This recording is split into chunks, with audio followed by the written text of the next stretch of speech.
Good evening and welcome to tonight's episode of Break Even Sports, the show where we go over all of our non-topics that we don't bring up during the DHC shows. So that means a lot of our soccer talk is here, a lot of our FCS football talk here, sort of maybe some hockey, Formula One if it's in season. So thank you for joining us. So tonight I am joined by four lovely people. I've got Patrick, Ed, and Don. Oh, wait a minute, that's not Donnie. Hold on, let me check my notes. Donnie! What, Donnie? That's right. We have Global Voice with us today. What's up? How are you doing? Man, I can't complain. Thanks so much for having me on the show. I know last week your people tried to call my people, but I was flying over the European continent. But we're here today, baby. You're right. You know you're big when you got agents and you got people to handle your business stateside. Right. It's all AI, but it counts. It counts, baby. I just hope no one had to pay any roaming charges. That's all. I mean, I'm not looking at my bill at all. Not even looking at it. What up, Polly? What's up, Polly? We got a good number of people that show up there on during this week that are fans of during our this show. So you'll enjoy this one, man. It's fun. Yeah. So I'm gonna be honest with you guys for a minute. I like really honesty. Kind of an abbreviated week because there's no FCS. No. There's championship games coming up, and usually by now I would go on my crash out about Bundesliga 2, but Correct. they're on winter break. So what I'm trying to basically get across is Donnie's not here because Crystal Palace lost badly. Got their ass handed to them. Yeah. Those Spurs, baby. Wow, Ed. It's like that.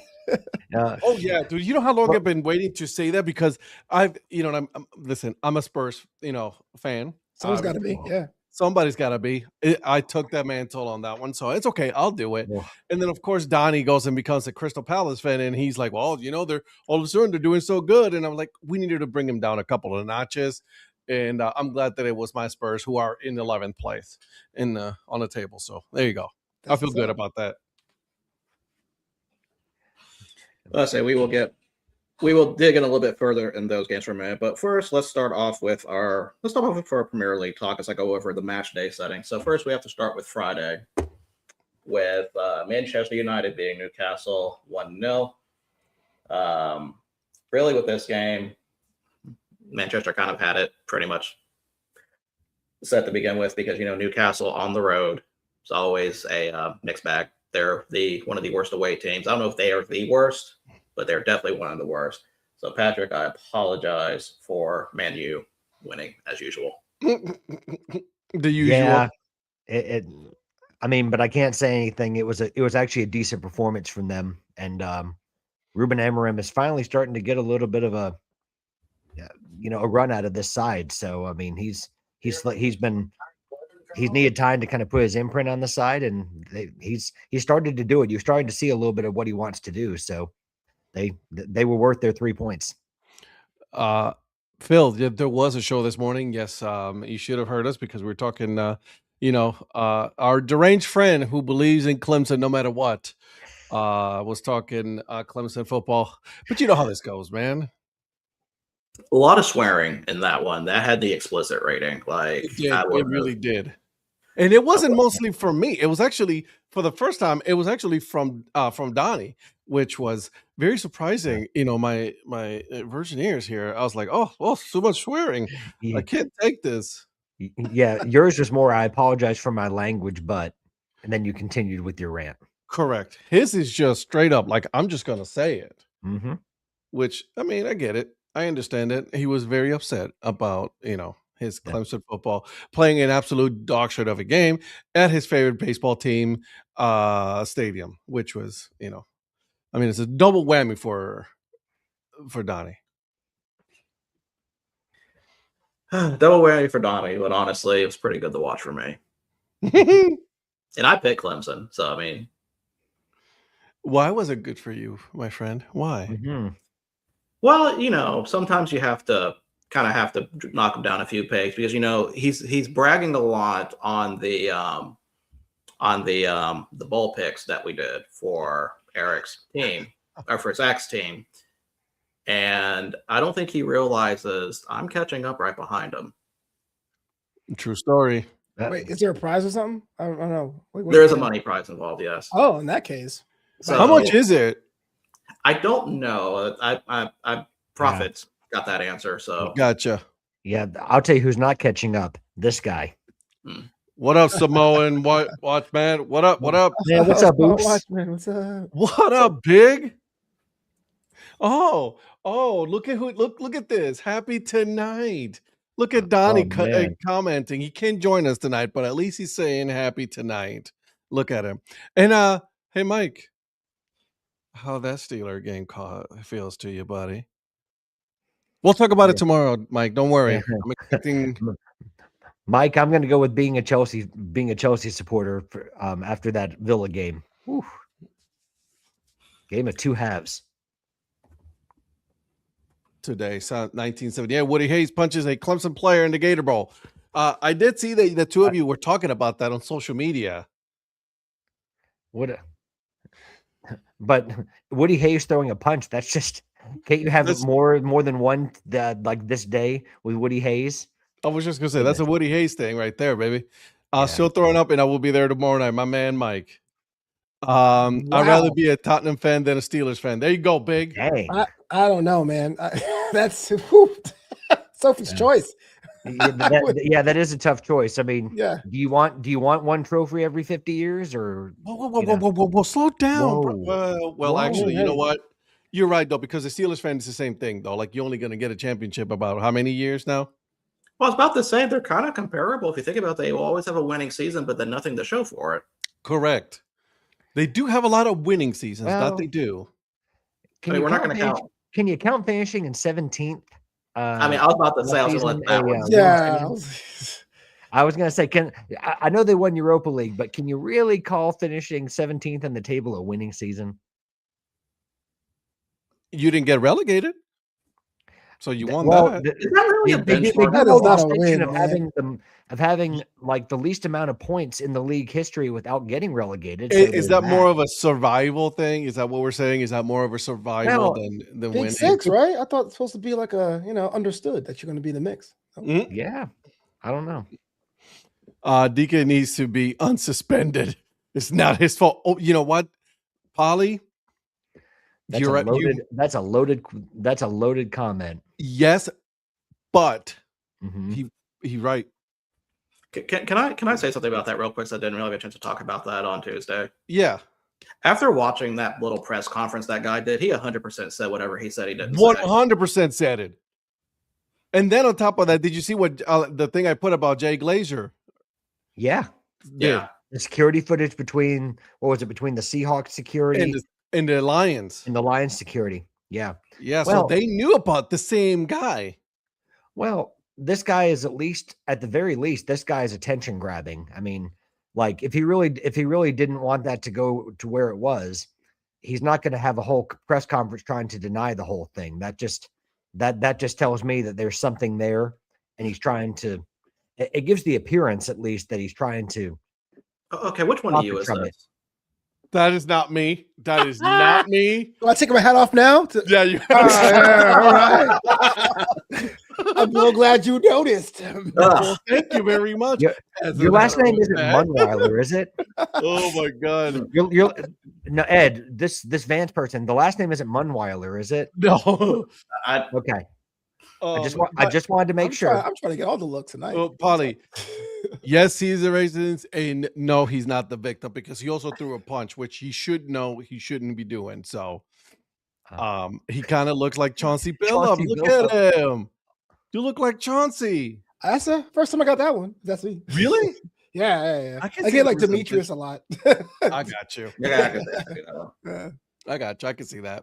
So also, the mention about how this show goes. Usually, I will start with soccer, and then we will devolve in like the first. When we get through the first game, and then we're already going to be talking about other stuff. And this is usually what happens. Last time we were on movies because we looked up Patrick dropped a movie Mhm. about GOAT, and then that devolves into 30 minutes about movies. So we're basically on track of what this show is usually like. Yeah. And this is not my show. Those two guys up there. Yeah. You know, This guy's like, I'm in the podcast boundary. It wasn't my fault. I'm just here. Basically, see, he has like, it in his pyramid scheme. There he He goes. has There the goes Alex. DHC brand, and then he We're about to go down that rabbit hole again. I've been watching The Sopranos, so like, and there it goes. We're about to go down that rabbit hole of shows that we've been I'm watching. trying hard not to And- right now. I'm trying so hard not to.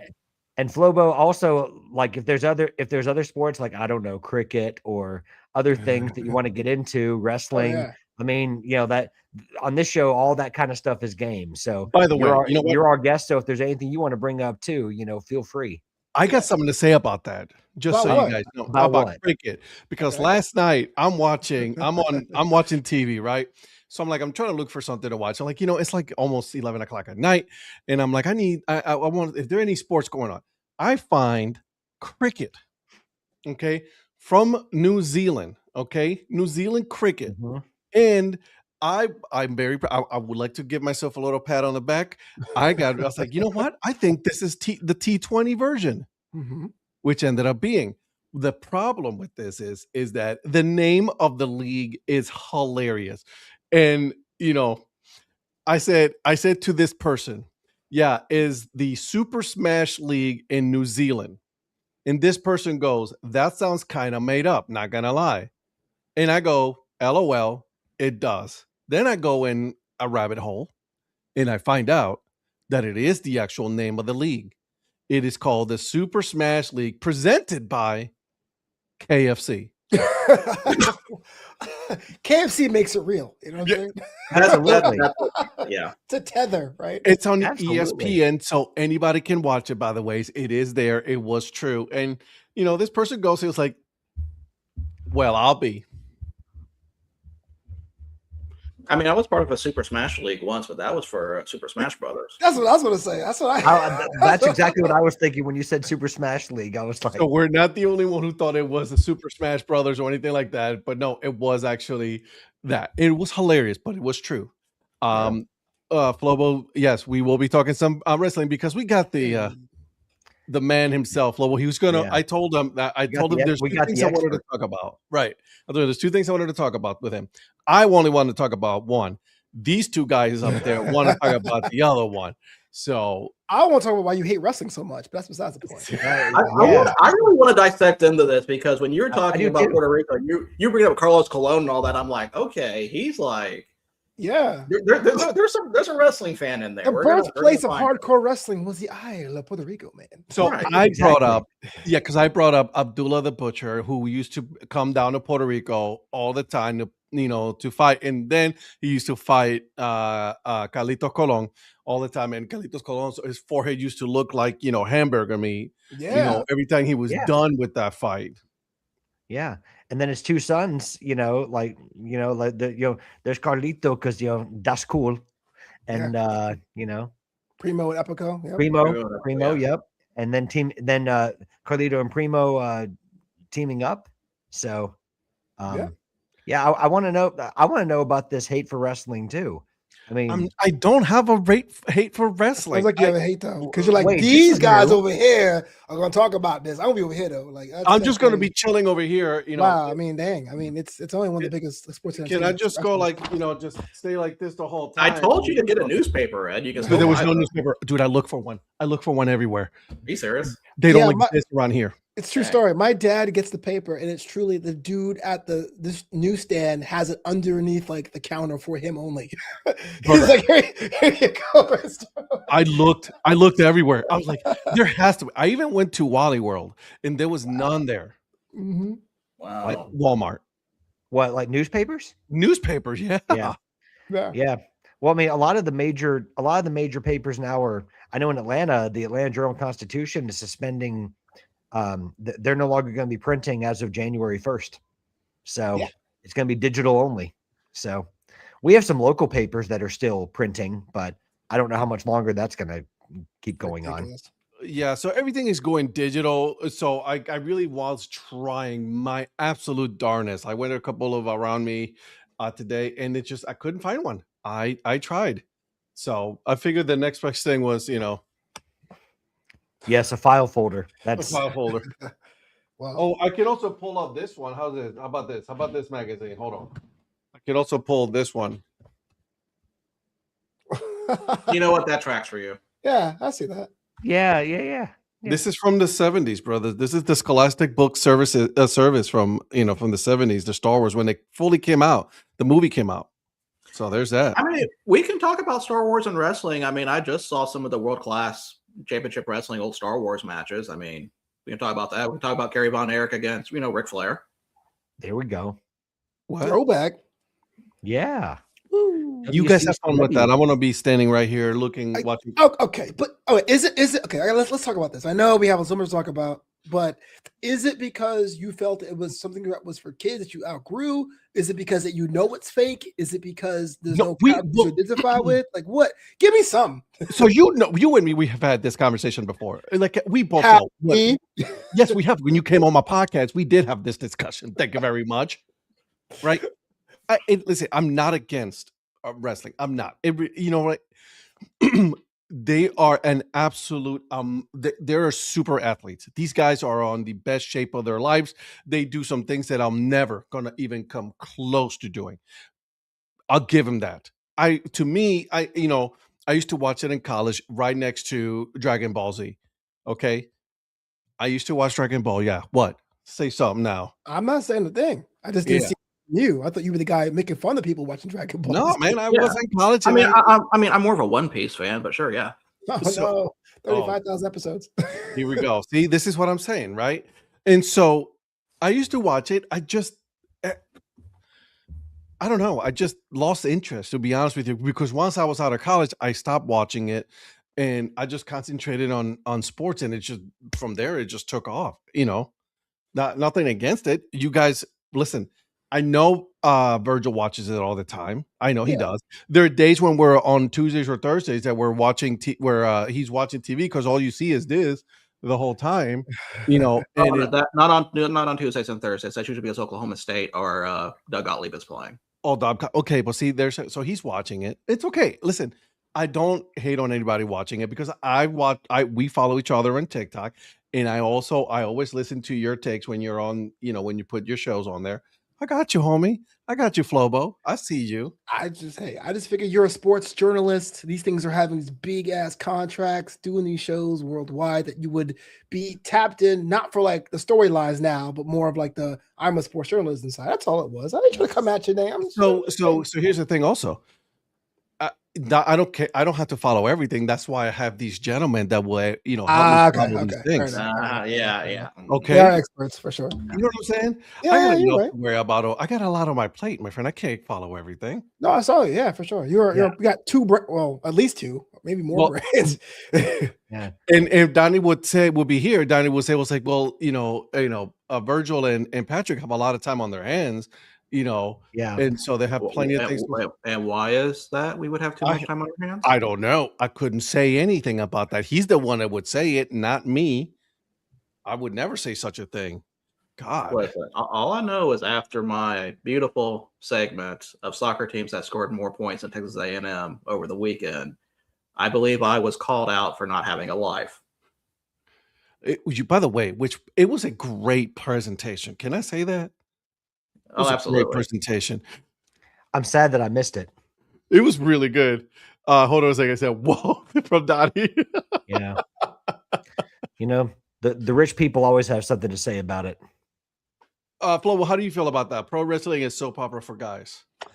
I've typically disliked the comparison, but it helps people to understand it. So like if you think, okay, soap operas are these giant like story like things, and you have the sweeping villain versus hero thing, and it makes you understand it, cool.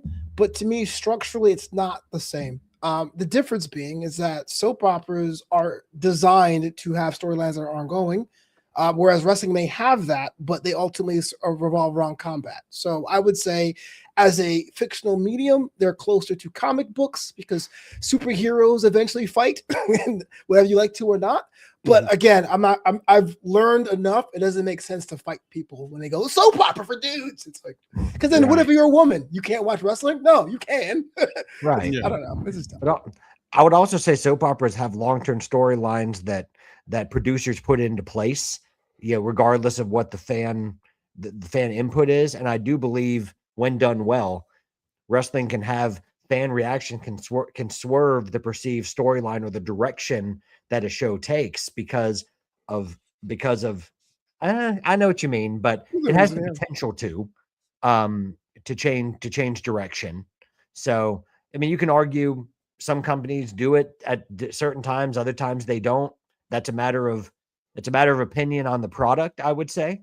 But I would say that's a difference with soap operas as well, is that the role that a fan can play in those like in shows and events. I mean, he ain't wrong on this comment.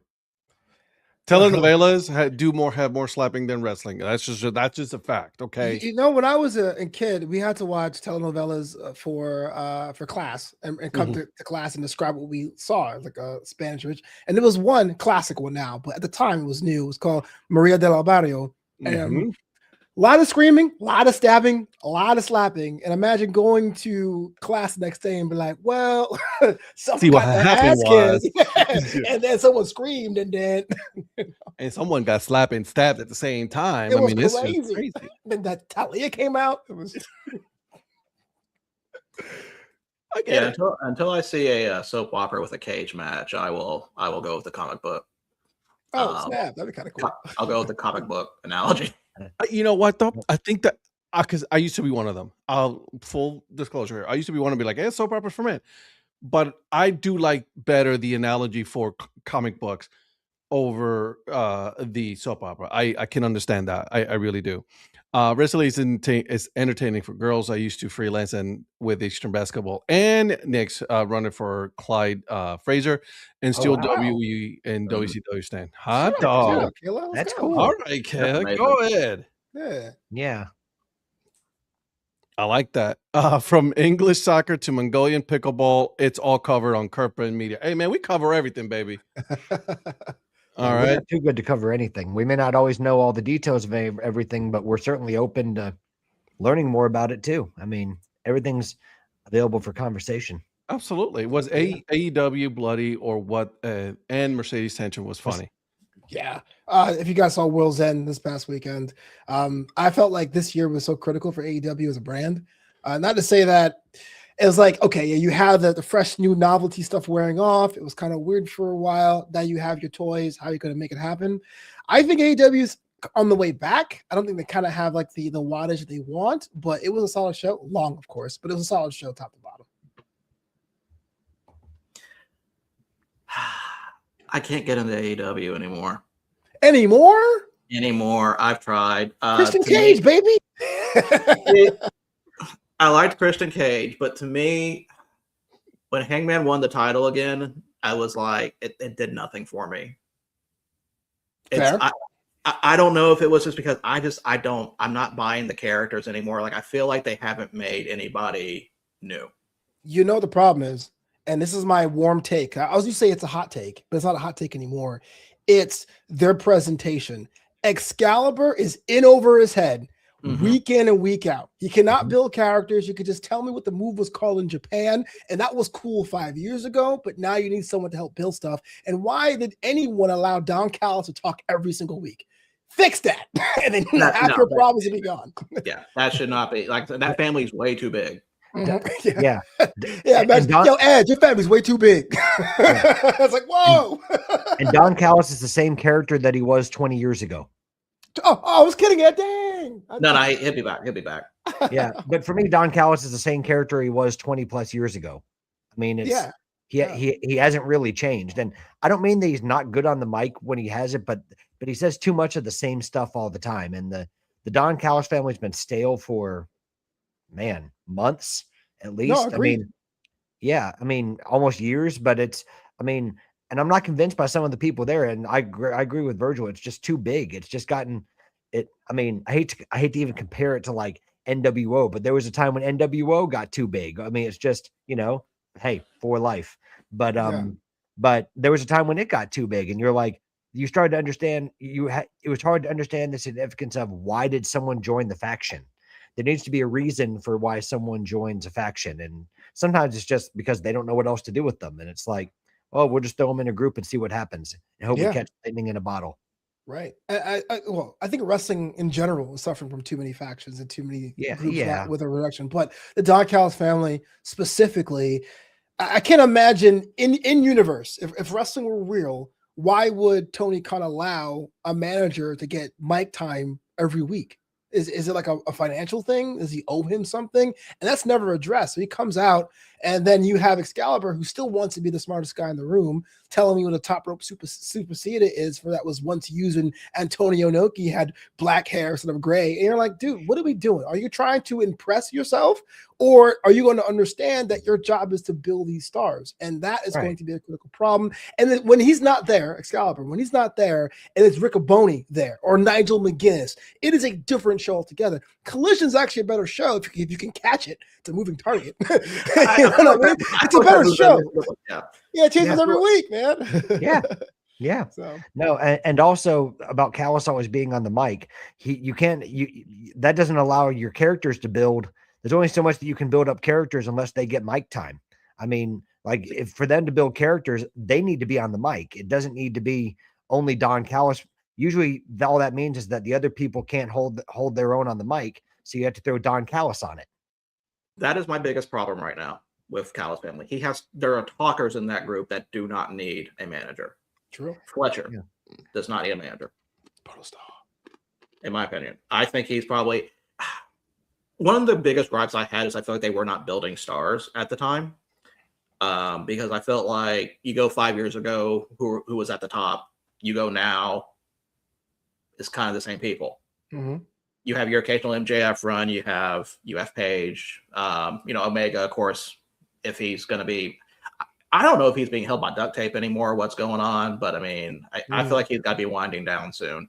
Yeah. Samoa Joe is always going to be a stable, going to be your main guy there. But really, for me, I got so into it when Swerve won because it was like it was new, it was fresh, and I gave it a shot. Did it go well? No, it did not. So I mean, Someone it disappeared in because it was new. So, But even now, I feel like that's watered down, and it's like there's not really. I want to be pulled back in so badly, but there's not a wrestler that is doing that for me. Yeah, I hear you. And that's stories for sure, but that's definitely the stakes. You know, like I'm still maintaining it's commentary's job. And Shivani is good, but you can't bring up one of the greatest play-by-plays and say, "Hey, you're going to be the third man in the booth." Like you're wasting your time there. And so I think that needs to be redone because you haven't given me reason to care. But I hit a nerve or something about Swerve. He's trash, man. Like you don't like him, really? I get it. Like he's not a homegrown talent, but he's the closest thing to it, right? He came up, he put on pounds of muscle, and he had Prince Nana's great, but I don't understand who Swerve is, and you're telling me it's his house, but his house burned down. Okay, I get that. He was a champion, but he was very beatable. And then when he was beatable, he went right down to the bottom of the card. It wasn't like let me get my rematch. It was like, no, Swerve. Welcome back to AEW Dynamite. Swerve's opening the show against Powerhouse Hop. He went back to 8:05 p.m. and it was like, okay, so he wasn't even important. What are we doing? This is a Miz run with a black dude. No offense to anyone. Listen, but that's an apt comparison, though. I can see exactly what you're talking about with that. Mm-hmm. Just put the title on Joe. They should have. They just leave it on Joe. That's all. Yeah. I mean, at least for that one, I feel like he will build up somebody. Yeah. Because there are two wrestlers right now that I thought were going to be a lot high. One of them I thought was going to be a champion by now, and that's Powerhouse Hobbs. Right. And because he's got the build, he's got the look. I think dude can talk. And I just don't feel like that's what's going to happen now. I feel like it's just, I'm not going to say his time has passed, but he's got to break away from Joe at some point. True.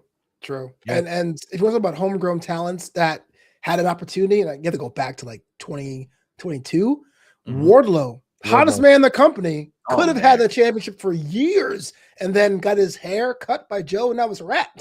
It was like, I would give her. You know what I mean? It was I was going to bring up Wardlow. That was a really big opportunity missed because he was he was going to be like the hot free agent if he ever, if he was ever available, because, and then it's all about storytelling. And if you don't handle it the right way, it can go south very quickly. And with Wardlow, it did. And then it got to a point where he was off TV because they're like, they don't know what to do with him. Right. Then they tried to repackage him a couple of times and it didn't work. And he's just been kind of sitting out there, and they brought him back as a heel when he was really a hot baby face back in 2022. And now you don't hear anything about him. Exactly. And it's a shame. I legit forgot about him until he mentioned his name. Like I'm that's not even a bit. I am dead serious. Well, he did the Symphony of Power Bombs. Like yes. He always had that symphony. Yeah. He always had that symphony going on. And they were doing a really good job. I loved the storyline where he was with MJF and then he broke away. I mean, that was a good storyline building, and you knew it was going to happen at some point, and then they did it. And then after that, it was like the momentum just left, and it's now where is he? I guess he's still with AEW, but he's sort of an afterthought. Right. And see, I remember that because when I was AEW came to Huntsville when Cody was still there, and they had the MJF Cody, the 10 straps, and Wardlow was being there. You could already sense the tension between the two at that point, Wardlow and MJF. It's like, that's going to be huge when that happens. And it did happen. And then they didn't capitalize on it. I don't know if how much of that was probably him from, I forgot if he got injured or not, possibly could be the reason why. Because injuries are also a part of it for some people. Yeah. I mean, yeah, but the fact that no one was saying, hey, where's Wardlow is another issue altogether. But I think it's a small upturn. I mean, AEW has still have a lot way to go. I think they need to get themselves in more unique venues because, like, of course, the smaller venues are kind of working for them, but TNA is kind of making them look kind of weird right now. But for what it's worth, I think 25 was a year upward as opposed to last year or the year before. It was like, man, what happened? Right. I completely agree. Yeah. What do you think of what they've done with Ricochet? Ricochet is somebody that I thought WWE did a good job of taking blood from a stone. I will be fine. That was his career. The one and only. Superheroes are real. Vince loves his superheroes, I guess, Nikki ASH and all that. But as an individual performer, I think AEW was what he needed. And this is like the age-old analogy. Would you rather be a bench player on a world championship squad or be the face of a team in the mid-market? And I think AEW, not to say it is mid-market, but I think Ricochet had a chance to really do stuff. I don't like him in a group now. I think he should have still been solo. But I think when he was the whole stealing jackets and doing the that stuff was gold for him. Well, I think he's done a lot better character work in AEW than what he ever did in WWE. And there's that could be because in WWE he wasn't allowed to portray those types of directions with his character work. But I do like seeing more of that side of him because what he can do in the ring is undeniable. I mean, he's a talented worker and he's a high flyer. I mean, he's got a body of work that'll back that up. But it's good to see a little bit of the character side of things too, and see him get to show some of what he can do on the mic as well. And smart too. I mean, he's age 38 now, and so he's definitely slowing down, but he's found a way to adapt his moveset that doesn't look like touch a step back, which is good for you. You know what I mean? Exactly. What is his ceiling at AEW? Do you see him as a possible champion, or where do you see him at? It's hard to say because there's so many championships. Like, not to be funny, but it's like, oh, well, the Continental Classic is back. I thought it was unified. Then you had the international title that was unified, the unified title. Then you have the TNT. Like, sure, and he's a champion right now. He's the whatever champion. I forget what it's called. Anyway, point being, it's hard to say. But I could have seen him in a perennial number one contender situation where it's like, tonight it's going to be you versus Ricochet, and have everyone think he has a chance to win. But AEW needs to get that cleared out too, because there's so many ways to hold gold in that company. Yeah, but don't worry, the show will not end until we have a resolution to this match. Oh, I hate that. Don't tell me about the overrun. This isn't 98 anymore. I'm with you. Like it feels forced. Yeah. We're going to go to the lens. That's over. It's almost like trying to take a pot shot, but you're just making yourself look bad. Because they were the only ones that did that. Like in the last 5 years, it was like, we're out of time. So it's like, so dumb. I mean, I kind of liked it because it did kind of, for me, I had like a sense of realism that the match went over because these two guys hate each other. They would keep on beating each other up. So we end up losing time. We end up, going over time. Right. So, It, I mean, it worked in the 90s, I thought. Like it was worked in the 90s, unpredictable. Yeah. Well, I don't have a problem with them going over. I mean, I don't.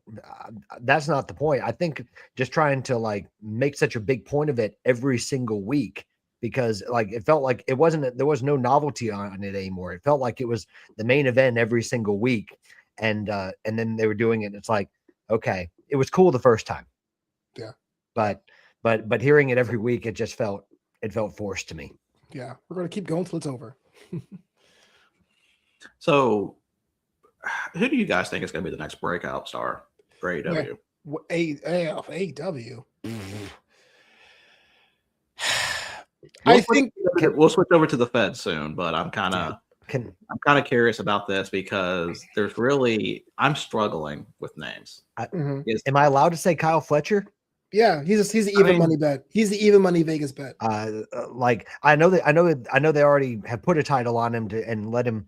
He's one of the few out of the Callis family where I felt like his they let him show off his mic work, and he's been pretty good with it overall.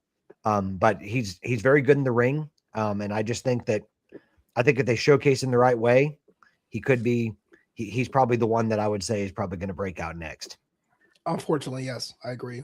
If AEW was my promotion, and I had the book, I would probably put the Rocket underneath Bandito, just because it seems to be like a war of the luchas right now to see who's going to be the next big North American luchador star post Mysterio. That would be the chips I would put onto. But Kyle Fletcher, whether you like it or not, is being positioned to be that guy, especially with Ospreay on the shelf. Yeah. I'm gonna throw out a name that I'm kind of he's kind of done more in Japan already. That's Konosuke Takeshita. Okay. I don't know if I don't think they would ever put top belt on him. Takeshita is the fetch of AEW. Stop trying to make him happen. Stop. I mean, but see, like there's such a fascination. Screw it, I'll say it. There's such a hard on with AEW about New Japan wrestlers. Like, he said that. Yeah, he did. It's a family show. Yeah. It's a Monday show. It's okay. We're okay. I mean, they have Okada, they have Ishii, and it's like both of those. Like Okada's just there to collect a paycheck, retiring at that point. His styles, is completely different. I have no problem with that, but it's like, what's their purpose? I feel like it's just for fan service at that point. And this is somebody who is a massive New Japan fan. Yeah. And I just like, to me, it's like them being states doesn't do anything for me anymore.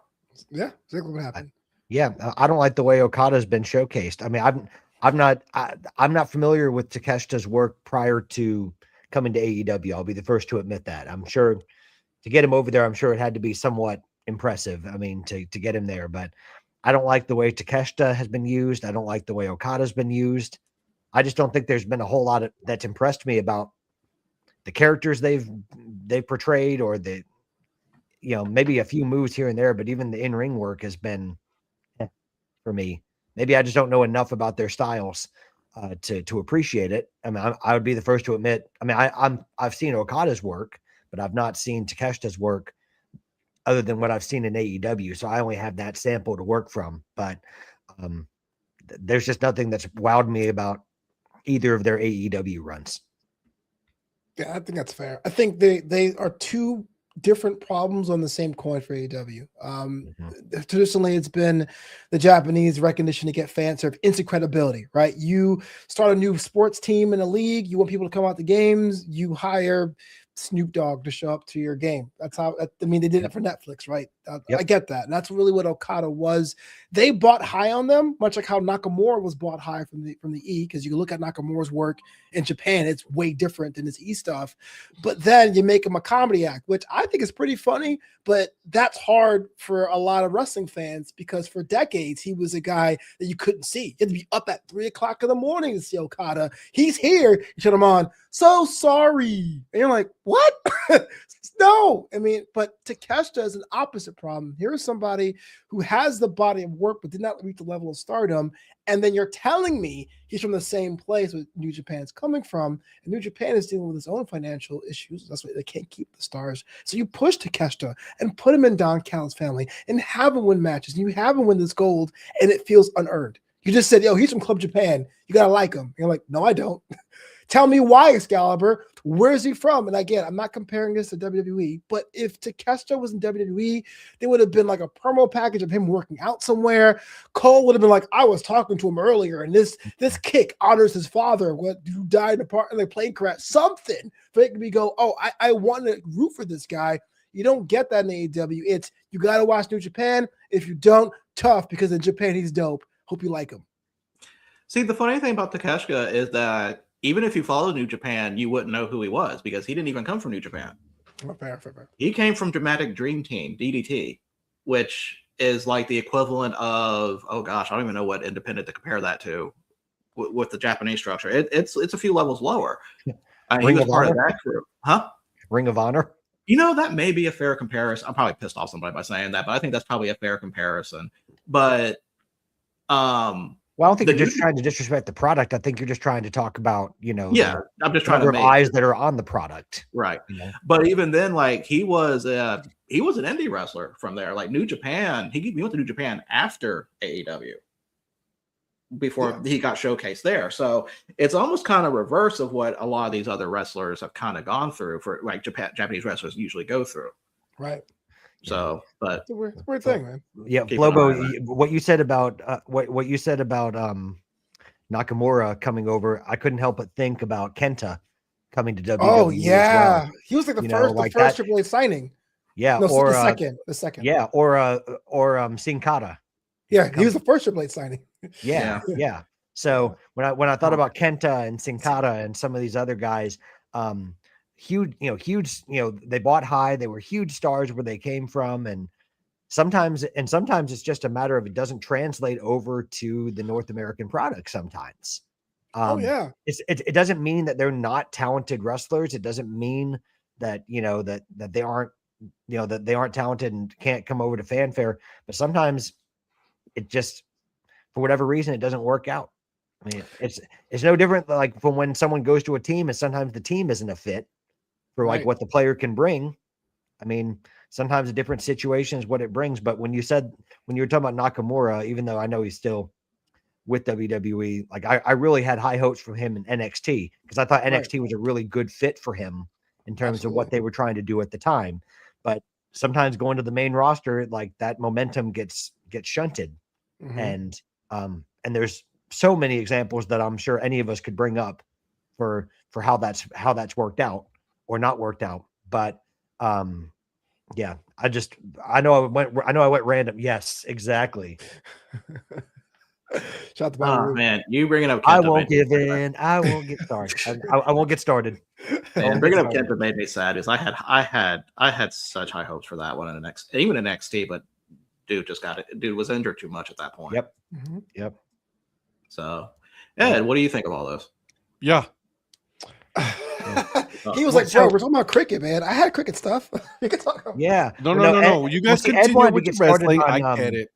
Yeah. Oh, by the way, Ed wanted to talk about the Keith Lee conundrum, and oh yeah. Oh no. Why the two Keith Lees, the one of them was talking about food, and the other one you think talks about food is actually a wrestler? Yeah.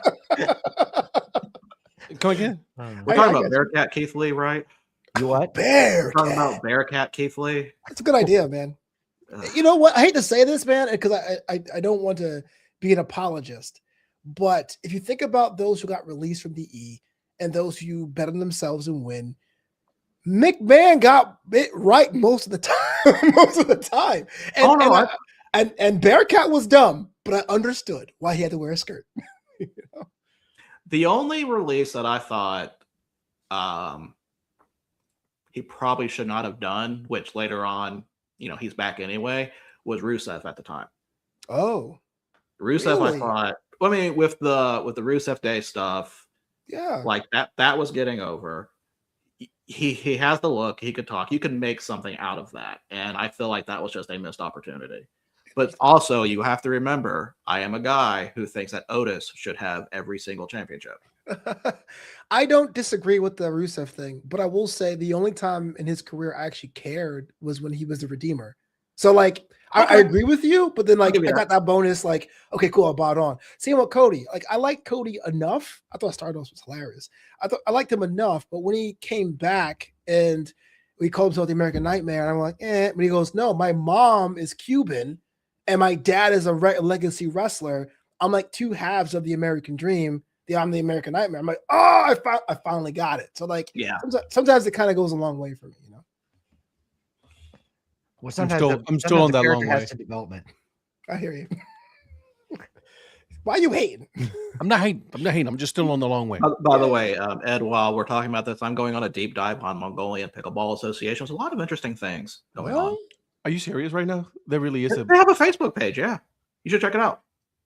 See, here we Wait, go. is it actually Mongolians or is it like a bunch of like expats just hanging out? Like that. To me, that there matters. you go. Right there. See, now we're getting somewhere.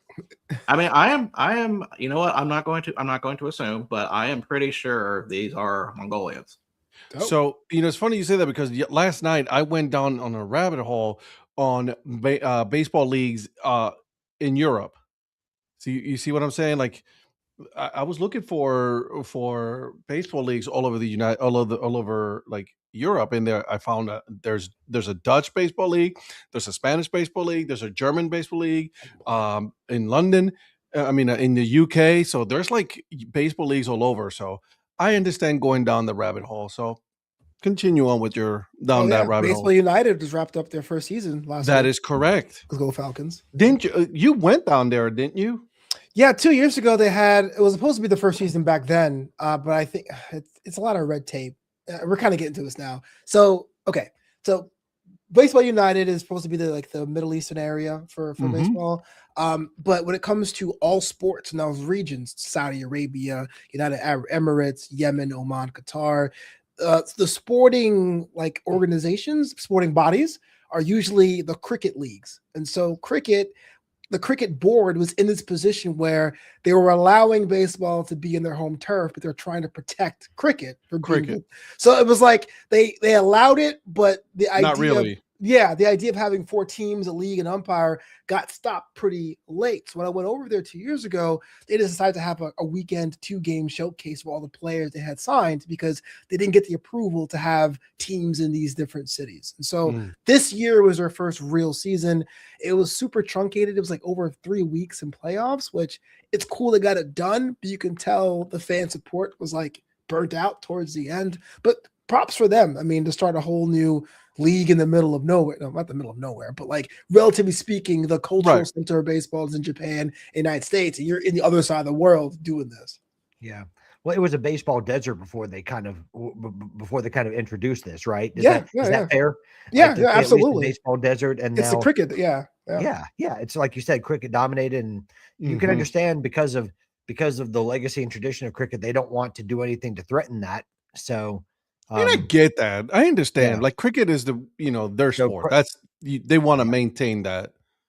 However, Flobo, honest question. So is there like a cricket club that you support, or is it just more the sport itself, or? So it's a little bit different because there's like different kinds of cricket. Right. This is kind of T20 one day. Right. So in the days of your test cricket, it's like the classic cricket. That's the one where you play like a week and you're like, we're still going on? Dang. And that's what I grew up on because my parents are from the West Indies. So that the answer to your question. That was my guess. I just wanted to make sure. Yeah. I mean, because I grew up in the 90s and Brian Lara was like a global superstar at the time. And so it was like, okay, cool. He's one of us. And that's the one I support. I'm still a casual fan when it comes to cricket because I didn't really watch it intently because I was up here in the United States. Sure. One day came a little bit later, and if you could look online for this, but the origins of it was racism. Long story short, cricket was invented by the British. They did very well, but the Indian people and the Pakistani people took it and made it way better at it. They Braziled cricket. And so England was like, oh, bloody hell, mate. And they kind of decided to have this thing called One Day, which is like an 8-hour game, kind of like we're going to focus on that. And that was kind of good for a while. But this T20 thing is like very much like the Savannah Bananas version of cricket. And so it's kind of controversial because it's so different than what Yep. it is. Like it's like the tradition and the regality and going to a game for 4 hours and going home for a nap and coming back and seeing it was part of the experience. And now you're saying, boom, boom, bam, bam, bam, get it in 2.5 hours and get out. So I don't have a team with T20. I think nominally, because my parents are from Barbados, I say the Barbados Royals in the Caribbean League. Okay. But Nice. I can't tell you, I'm like watching intently at 3:00 in the morning on ESPN Right. 9. Right. Maybe that was a question out of ignorance. Because I mean, I actually had been to a one-day cricket test, like a one-day test for cricket. Yeah. I went to a Surrey Brown Caps Oh, one day sick. or because not because of me, but because I knew someone who let me go with them. So Yeah. I could appreciate it going, and but I know secretly you're a great bowler, aren't you? Oh, I'm terrible, man. I'll be what's called a slow blower because like I'm a lefty. So typically those Yeah. guys can just stand and just do one of those. Instead of like the guys in the parking lot going like the Flintstones Yeah. toes. I'll say that. I am very intrigued with cricket. Obviously because I think it's very I think it's the I like to origins. watch One of it. the origins of baseball comes from the sport of cricket, right? You know, that's Yeah. to be debated later on. Yeah. But like, I'm very intrigued. Like, you know, the running up to, you know, what wickets, and you know, I want a cricket bat for my collection because I think they're awesome. Mhm. First of all, For your collection. yeah, I'm gonna whoop that. Buster start whooping people That's what I around was here. about You to know say, what I'm saying? bro. Listen, Shaun the Dead style. get out of, you know what I'm saying, Sean? Oh, that's a great movie. Yeah, shoot. Good job out of you, brother. Yeah. And so, you know, I'm very intrigued with T20 because I think this is something that we can follow, that we can equate to like our baseball or any other sport here in the US, that we can say, hey, man, we can get this done in 2.5 hours and then let's get in and get out. And I get it. Like, you know, like you're going to have your people that are going to say, it's like, no, we need to test because that's the original, that's the OG and all that. And I get that as well. But I'm kind of interested in T20, to be honest with you. Virgil, is for a man that hates the Savannah Bananas, is he allowed to like T20? We'll check the rule books. Okay. Wait, you hate Savannah Bananas too, or do I? No, I'm fine with Savannah Bananas, Oh, but it's the man in the Goombaroos hat down there. Okay. That your dad has. You know what? I'm starting to come around on the bananas. I gotta explain myself in a second, but you go ahead, Ed. No. Go ahead. I really want to get your take on this. I was so against the Savannah Bananas because, and I tried very hard not to be one of those baseball purists stick in the muds, right? Mhm. There are a bunch of new rules in baseball now. I like not the only one I don't really care for much for is the Ghost Runner, but thankfully that doesn't exist in playoffs. You know what I mean? Yeah. But the Savannah Bananas are a different entertainment product. Props to them. You know what I mean? It's like they're the rainbow sprinkles of baseball. But it does make my blood boil when someone goes, "Oh man, this is better than baseball." This is like the Harlem Globetrotters. And that's when I throw punch people. Right. And I go, no, because the Harlem Globetrotters played an actual game of baseball. This 1 point fans can catch is beyond the pale, and it's kind of weird. Yeah. But I will say this, and they have, and I actually wrote about this on my comedy blog, justasandwich.com. Plug. Absolutely. Plug that in, bro. Hey man, justasandwich.com. New content every week. They are bringing back 2 teams, and one of them is the Indianapolis Clowns, which was an old Negro League team, and it really was a Savannah Bananas of its time. Even though they played actual baseball games, they use short people, they've used women in these roles. It was really, really fun. It's obviously not going to be the same thing, but it's a living, breathing museum of what these games were. Because you went to a Clowns game, you got yourself athleticism that the main line didn't. If I can look through it through that lens and say, hey, look, we're going to get a high energy game of baseball or high energy of a baseball adjacent sport, then I'm willing to look past the Savannah Banana-isms and say it's okay. I will just not equate it as baseball personally. All right.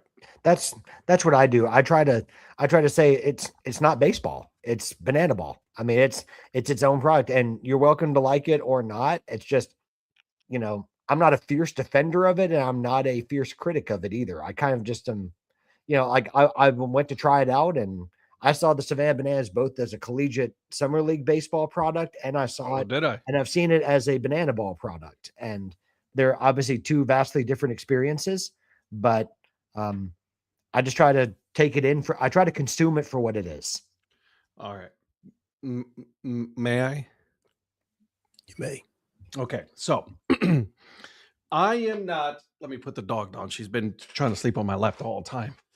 I'm not against banana. I was going to say I was really against them bringing a Negro League Baseball team to Banana Ball. I was the first one to be like, no. Hold on, time out. Wait a second. Don't be doing something stupid, right? But then the president of the Negro League Baseball Museum was like, "Hey, I'm in this. Okay, this is what the clowns are. This is their history and all that." Like you said, Flobo. So I've come around that. I'm not coming around Jesse. I'm not a Jesse fan. Yellow Tux guy. I know who he is. I didn't know that's a personal attack. You're like, I'm not because he attacked. He says that only him can fix baseball. Okay, and I'm like, bro, stay in your lane, bro. Okay, you got a good product going. Let it be. It hasn't been as good as since Metal Lemon retired. And so listen, I'm not against any of that. Okay. These guys are extremely good at what they do. They're great entertainment. He's also against the fact that being compared to the Globetrotters and all that. And I'm like, bro, you kind of are the Globetrotters of baseball. Okay. And then somebody tried to, argue with it. Was like, well, the Globetrotters always wins, the Bananas don't always win. And see, you're going too literal at that point. You lost the argument at that point when you're going too literal. Okay. You're doing something different. You are an entertainment, like you said, Flobo. It is very entertaining. People like it for what it is, but don't come to me and tell me that this is baseball, and don't come to me and tell me that this is better than baseball, because it'll never be. It'll never be better than baseball. It is entertaining. I've been to it. I here at Durham Bulls when they were here. My daughter loved it. It was entertaining. I just, I'm trying to figure out whether or not is when the limit will come where there is going to be a ceiling going to these big stadiums. Like you're selling out now, and congratulations, make that money, son. No one's telling you not to. Okay, make that money. But when there is going to be that point where all right, dude, you've gone to enough big stadiums. Why don't you come back to the minor league stadiums or baseball stadiums like you used to? And then you have it a little bit more personal, because in a $100,000, $75,000, 75,000, seat stadium, how many people are going to be able to see all the way the hell down there? That's my argument. So, okay, I'm with you. I do think there's going to be a cap to it. I think that's why they're preemptively doing the league, right? They're hoping that you'll just say, "Hey, in this sub-sport, I'm a local Cocos fan." But going back to cricket, though, right? You are all pro T20, but that's it. My mom's generation is looking at that going, T20 isn't cricket. The whole point is the test. The whole point is days and days and going through and beating your opponent in submission. How can you be, quote unquote, open to one and not open to the other? Yeah. I don't disagree. It's like a a-hole. Everybody's got one. You know what I mean? So some got two. True story. So hey, congratulations. They're making. And listen, we have friends that are part of that, right? Young Professor, all right, which we all know, and good dude. I've had it on the podcast. He started, with the Daytona Tortugas. And then, did what he's doing. He's extremely successful doing what he's doing. Super happy for him, because he did it the right way, man. That dude hustled.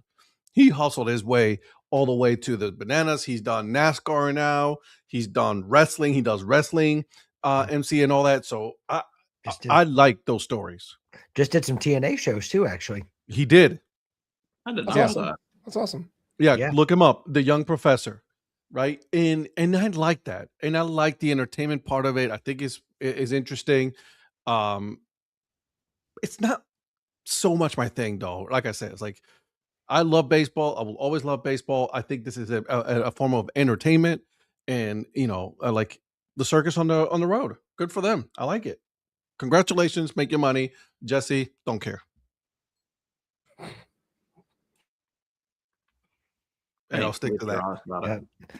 Flobo, we told about the hate tournament that we had on the series of shows, the dad hate tournament. No, but I figured Ed won, whatever it was. It was all about the whole concept was around like teams and people that I absolutely do not like that. that Ed doesn't like. So we had a March Madness style, thanks to Virgil over here. Yeah. And did a whole dad hate tournament. And we had a winner. And let's see, if I remember correctly, Art Modell was the winner of that tournament.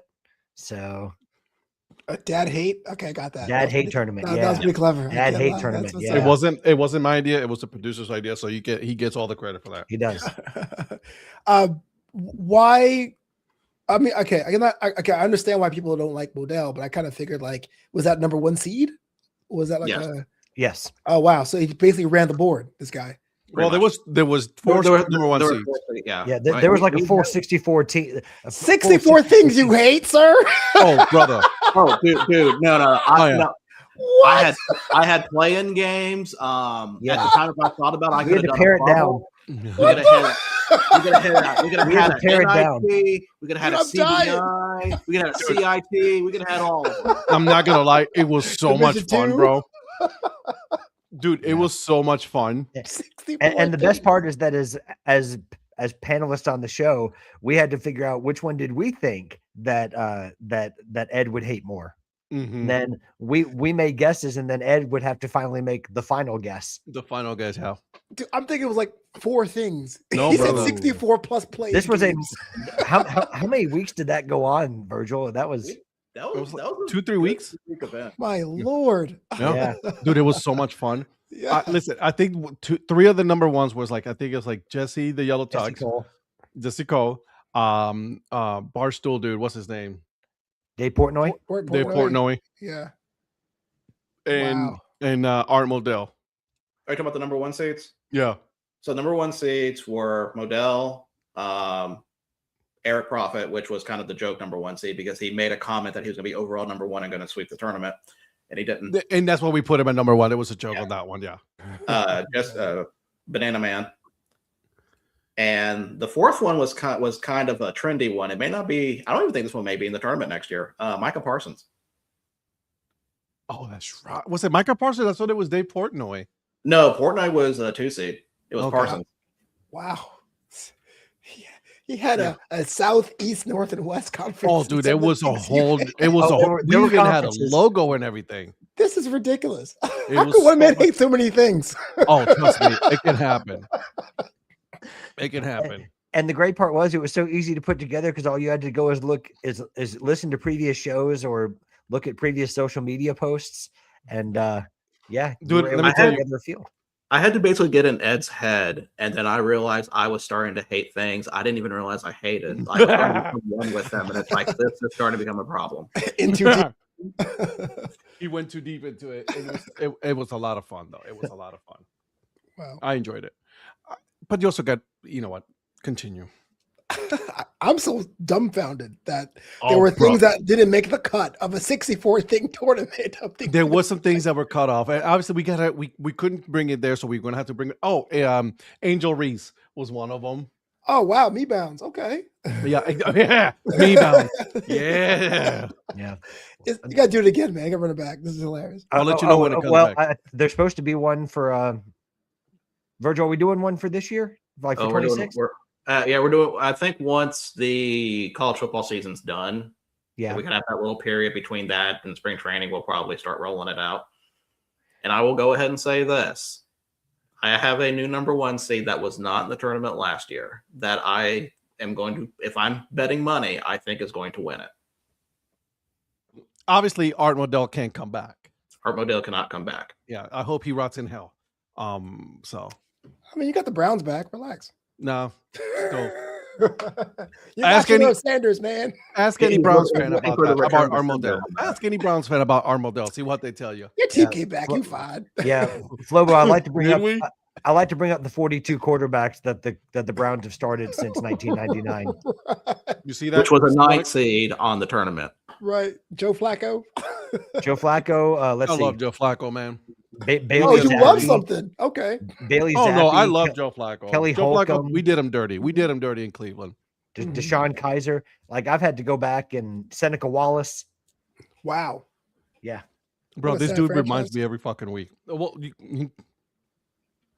this is the guy who is a fan of a team who's brought out a 44-year-old from the streets to play Facts. quarterback. So Facts. I have him my fantasy on the bench just for fun. Hey, how's it going, Philip? You good? all right, go ahead. You can do your thing. Hey, those orange slices. Hey, don't be hating on my guy. He's getting that NFL insurance. He Eat some got 6 bananas, points bro. last Eat week, some bro. bananas. Hey, Don't crimp Yeah, up. don't hate on my guy. He's getting that NFL insurance for those Man. kids. He's good. He's good. Listen, Social right. welfare. Hey, he needed to eat some bananas so he doesn't crap up. Like, what's it, Suzuki? He was like, Right. Monkey don't cramp. monkey don't crap.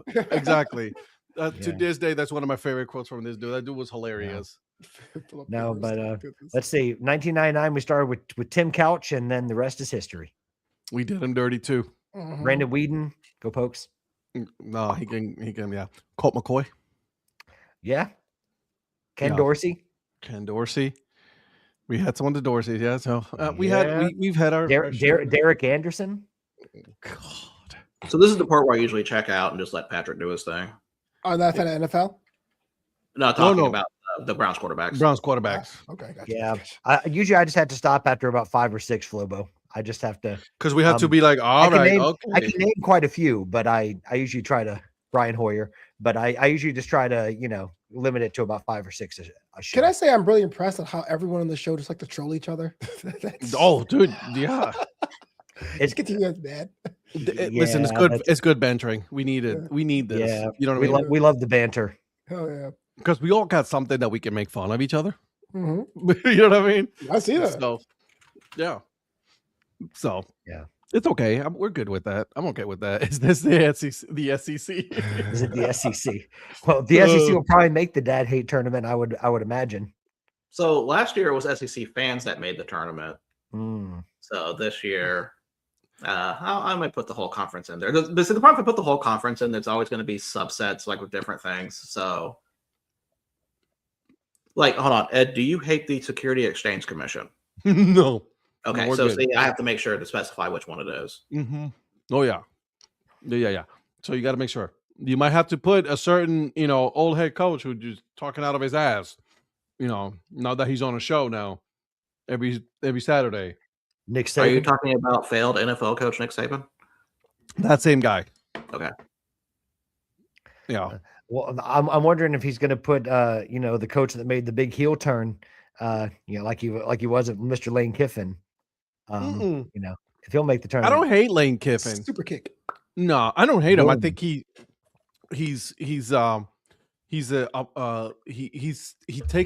takes advantage of the opportunities that he has in front of him to, one, make money for himself, and two, stay in the headlines. And honestly, he's also a pretty decent coach as well. So you can't hate that. You know what I mean? He does make some stupid comments. I think he does it on purpose to create some headlines. Well, he certainly utilizes social media to keep himself, in the news. 100%. Yeah, absolutely. He knows how to utilize that, or for Or his For team better or that he worse. has. Speaking of heel turns, real quick, starting the Rams defense in fantasy is looking like a big heel turn right now. They have turned heel on me. Whew. Brother, are you watching that? No, but I saw the score line pop up, and I'm like, oh, that's not good. Whose Yeah. house? And Not their house. ATL. By the way, Right did you know right that? now, Bijan's house. Yeah, it is. Also, did you know that the Atlanta Falcons are also applying to redo their uniforms Mhm. again? Yep. No, I haven't heard this. Mm-hmm. I think there's a couple of teams, and I don't know if you know them already by over there, Patrick. I think there's a handful of teams that are applying to redo their uniforms for next year and Mhm. the year after that. Which ones are Yeah. they? Do you know? Oh, you mean the teams in the NFL? Yeah. I knew the Falcons were one. I don't know. I don't remember the others. I do remember what you're talking about, though. I read an article about it. I don't remember the other one specifically. There's a couple of them. I can't remember right now, but I'll look it up and I'll let you guys know. But yeah, I wish we had some D3, D2, or FCS football to really talk about because man, I miss that. See, That was that's the thing. It's like we don't. Everything's done. D2's done. D3's in the finals. FCS finals. Yeah. Just I cannot wait for D2, FCS baseball to come back. Yeah. Kayla says Lane Kiffin is a good coach, but he is inept and too busy sowing wild oats. Damn. He came to Bama to improve rep, left before getting fired. Hey. Well, it is ironic that ESPN did that documentary about how he was at home in Oxford, and then like a month later, the whole LSU thing came about. So, not that it began a month later, but still, it's just ironic that ESPN released that documentary like within a month or two. It's it became like the big heel turn again after at least people without a loyalty to one of the teams at least weren't talking about Lane Kiffin, because obviously there's a big history with him because of, you can talk about the Tennessee to USC move. You can talk about his first jump into the NFL with the Raiders, which didn't work out. Well, yeah. So you confirm the appearance of wild oats? Yeah, I mean, listen. Would that be the Florida Atlantic move? Gosh. Probably. That's actually. Hey man, listen, Florida Atlantic was relevant when he was there. They were. I think Lane Kiffin should have stayed. At this point, it is proven that he should stay in the NFL, in the NCAA football. Like he should not go back up to the NFL. Just like Nick Saban should have never gone to the Miami Dolphins. And like there's certain coaches that are just really good at being head coaches in college, and then there's some they're just like dude, what are you doing? Trust me, as an LSU fan, I wish that Saban had never taken the Dolphins job. He might have stayed at LSU. Yeah, we would have won a lot more championships. By the way, I just looked it up. For 2026, the NFL season, several teams are rumored to be or expected to get new primary uniforms or alternates, and these teams are your team, the Rams. Virgil. I thought that one was a rumor. I didn't know if that was confirmed or not. The LA Valiant Virgils. Yeah, the Commanders, the Ravens, the Titans are those teams in 2026 that are going to be getting either a new uniform or some alternate uniform. But I think the alternates are here to stay. They see what's going on in college football and they're like, yeah, we want to do that as well. So they're going to have alternate helmets, alternate everything. So the Titans need to burn those Oilers uniforms because one, it's not them, and two, they're always losing them. So yeah, they should give back to the Texans so the Texans can wear them. Absolutely. Even though they don't need it now because he smacked him around with them. But yes. Also, I have no respect for the Titans when they did a cease and desist letter to Houston Cougars when they came out with their very homage to the Houston Oilers, and the Houston Cougars were like, "Let's wear them." So yeah, that was a Butch League move by them. It was. Which really kind of fits the organization currently. Yeah, it fits the owner. Yeah, you mean the Titans saying the cease and desist letter?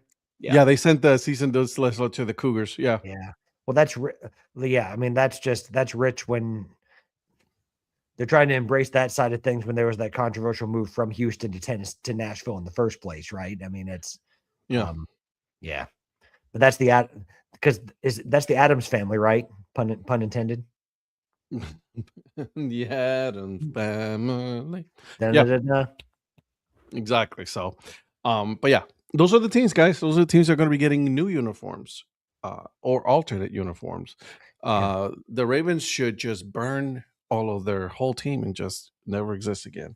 Wow. That's just me. Yeah, I I said mean, how do that. you really feel? Hey, you got all the Browns records. I mean, that's like history, dude. You can't burn them down. They can. We kept everything. We kept the uniforms. We kept our history. We kept everything. But they still, if you don't know, Saban is that man. But you can't teach thirsty kids trying to make the NFL versus millionaires who are there and don't like being talked to in certain ways. Saban doesn't fit that mold anymore of the new coaches in NCAA. He doesn't, because he Well, was that's used why to getting one way, and he's no longer, that person.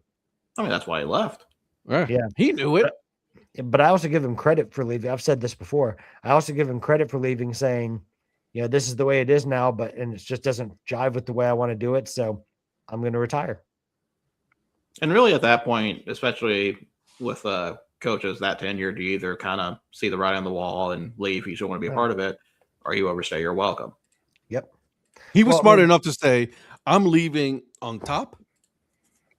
I don't want to overstay my welcome and being told that I need to go away." Well, I Mhm. think you've seen that too with other coaches. I mean, there's coaches that have left head coaching positions to accept coordinator positions at other schools. I mean, like Chip Kelly when he first left to go to Ohio State, when he left Should have stayed UCLA at to Ohio go to Ohio State. State. TCU recently with their coach. What was it? TCU, Virgil? What was the school? That just had their coach retire.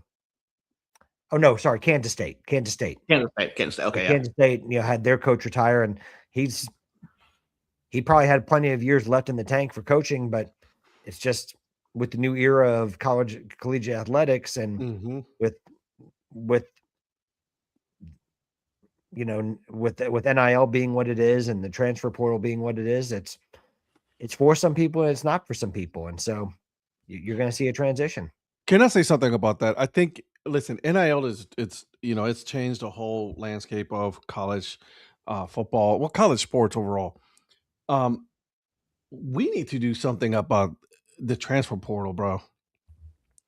Like, you keep transferring every year, 3, 4, 5 times. Like, dude, chill out.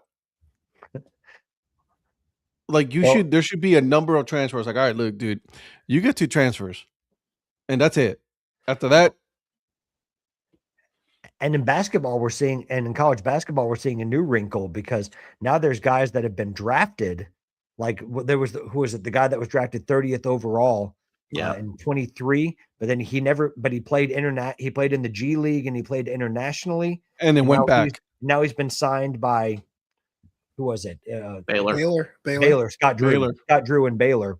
And so Scott Drew's not breaking the rules. The NCAA has allowed it to happen, but it's a new wrinkle in this whole thing. And right now, because there's not really a set of rules, people are just operating within what they know because they're operating within the uncertainty and they're just trying to do whatever they can do to benefit their program. So I know Tom Izzo in particular was really, really upset and called a Scott Drew about that, but it's hard to blame Scott Drew if it's within the rules right now. I mean, Tom Izzo needs to calm down. Okay, as well. but you can like it or you can like it or not. You can like it or not, right? I mean, you have every right to have an opinion on it, but if he's allowed to do it and they've granted it, he's trying to improve his program. And in college athletics now, when you have people who have no rosters after if some people commit to the portal, like in football, Iowa State has 10 players left on their team after in North Texas, do they even have a team anymore after all the players that entered the portal?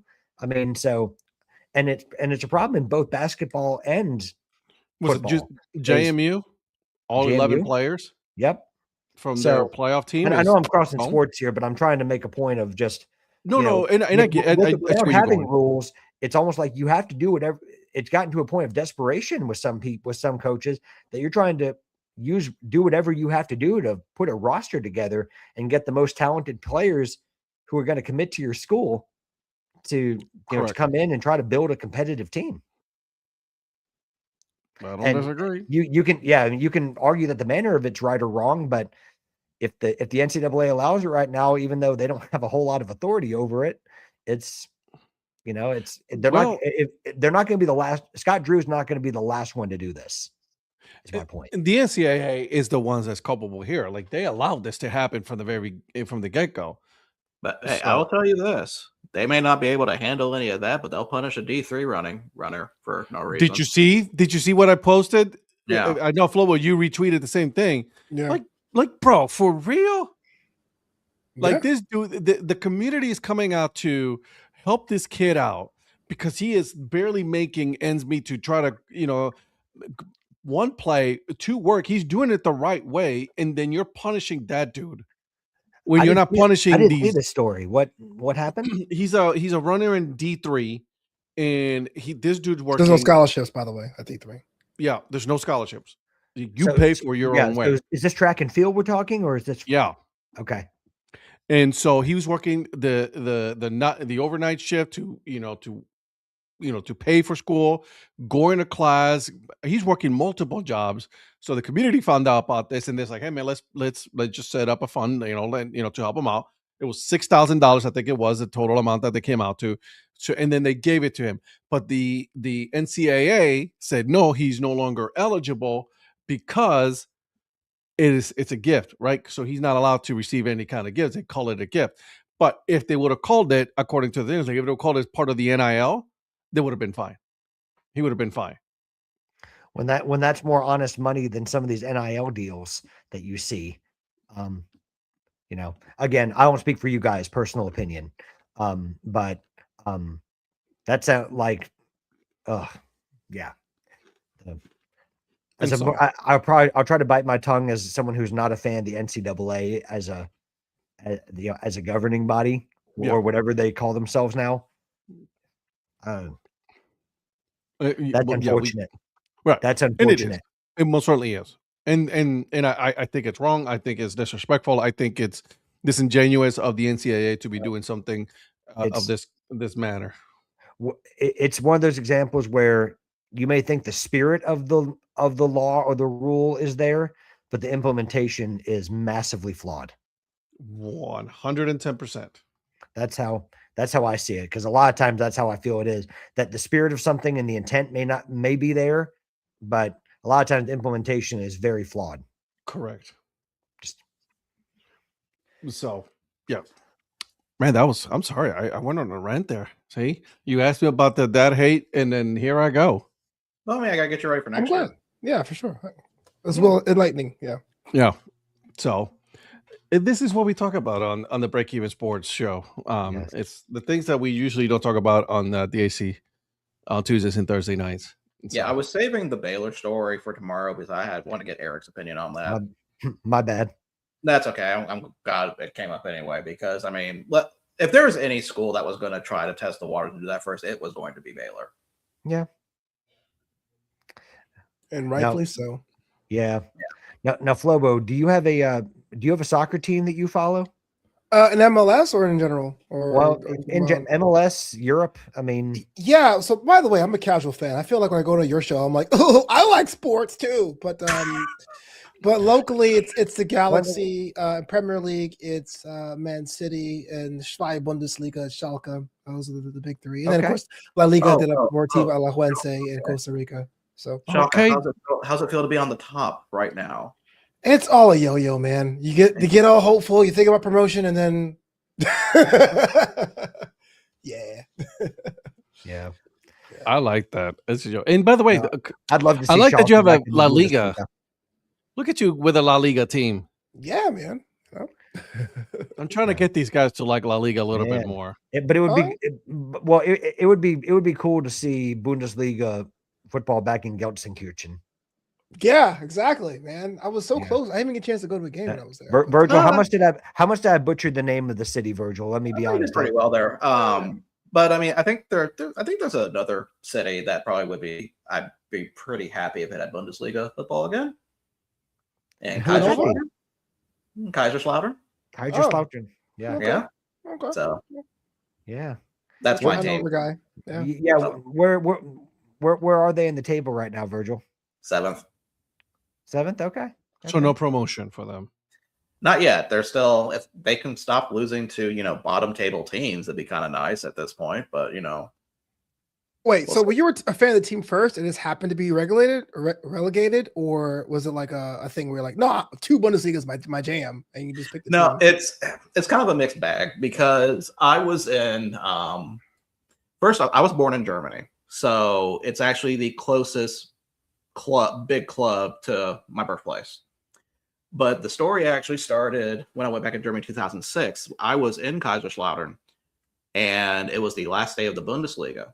And at the time, I wasn't really following soccer as much. I knew like the World Cup was going to be coming up in Germany soon and was focusing on that. And we were there in the town, and they were away at Wolfsburg. And there was like a somberness to the day. And I did not realize until maybe a week later that day they got relegated from the Bundesliga by Wolfsburg. And I remember running into so many, even after that, when there's so many nice people about that, that taught me the history of the club. Our hotel was actually right by the stadium, so I got to at least go look inside there. And honestly, I kind of picked them up after that. So I've been following them. They've always been a Zweite Bundesliga team. They've never been back to promotion.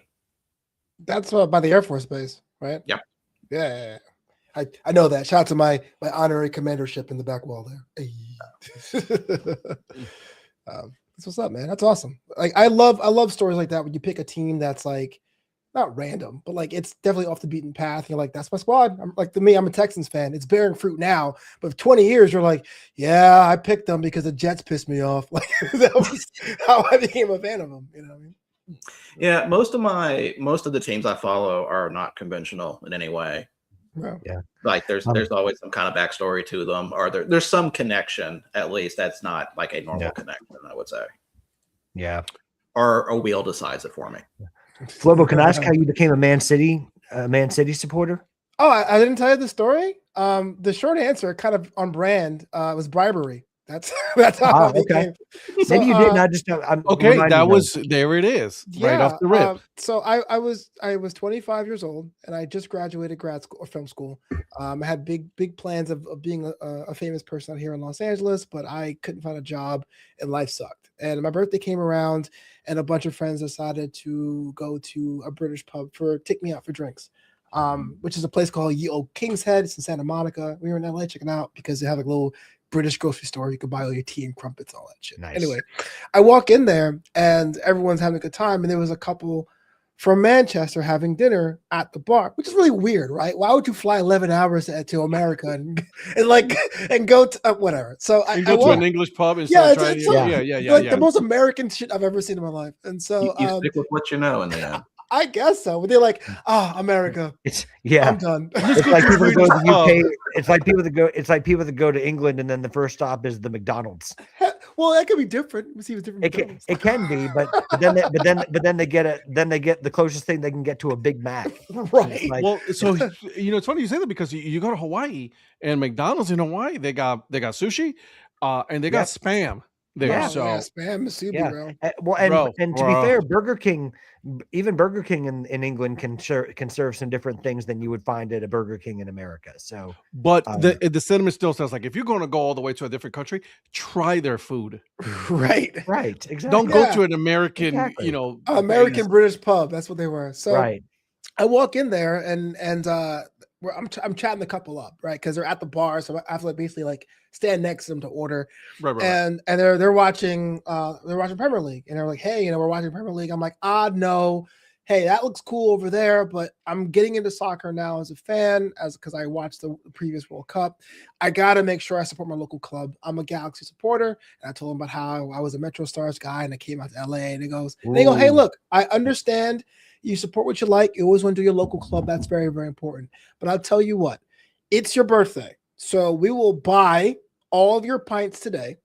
If you decide to follow Premier League, you pick Man City." Done. And I was, yeah. And so the answer is 5 pints of Newcastle Brown Ale. That's really, that's why I became. And so that's completely fair. That's completely 3 weeks later, I'm watching the game and I'm like, okay, Man City, you're my team. And you, Carlos Tevez, you're not my favorite player. And that was it. And that was 2010. So a lot of Man U fans go, you probably like them after the money, which is technically true, but I knew nothing. I knew zero about Premier League until 2010. So. Well, I mean, very similar to me with Chelsea. I mean, mine was sort of a form of bribery because I was over in England in 2006 and studying abroad. And a girl I started dating at the time, her family were lifelong Chelsea supporters. So I remember I went to meet her family and she said, Vegemite. Oh, my goodness. I had that. Yeah. It wasn't that bad. It's not good. It's not bad. It's not great. Yeah, I have a similar thing with I love it when you say like it's not about good, but it's not bad. It's not bad. But long story short, when I was one-on-one with her dad, he said, what football team do you support? And I said, I don't have one. He said to me, you do now, mate. And so see, so for the time that we dated, I kind of got it from her family, but then it took on a life of its own after we stopped dating at the time, and it just turned into because I got to go to Stamford Bridge and go to a match and everything. So, but everyone thought it was because that was right around the time that Roman Abramovich bought the team, and they were starting to go on their magical run. I said it had nothing to do with that. It just happened to be it could have been whatever team her family supported at the time, and it could have been Watford. Kind of grown into its own thing, and now almost. Bro, 20 years imagine it would have later, been Wolves. Yeah, Wolves or Swansea or something like some random. Yeah. I still contend that Rob Edwards is going to regret that decision to leave Middlesbrough for Wolves for the rest of his life. But it's Still don't get why he did that. Well, Hey, by the way, I hopefully not Virgil. I'm so hopefully Donnie is watching this. Hey, suck at Crystal Palace. Damn. Yeah. Donnie's a lifelong Crystal Palace supporter for about 5 minutes. Correct. So, Yeah. Well, he also he also came up to fandom just like you guys, right? So he was looking for a local pub that that was showing Premier League. He went to one where there were people there. They supported the same club, and so he became a fan of that club. So you can't hate him on that. No, well, no, but I love how he started looking up, like he was trying to find a Bundesliga team, and he's trying to find like a local pub in South Carolina, and he happens to just find only Bayern Munich. I'm like, yes, because what other club is going to have a supporters club in South Carolina other than Bayern Munich? Dortmund is the only other one that I can think of. I tell you who it won't be. It won't be Hoffenheim. No, it will not. Hanover. or Hertha Berlin.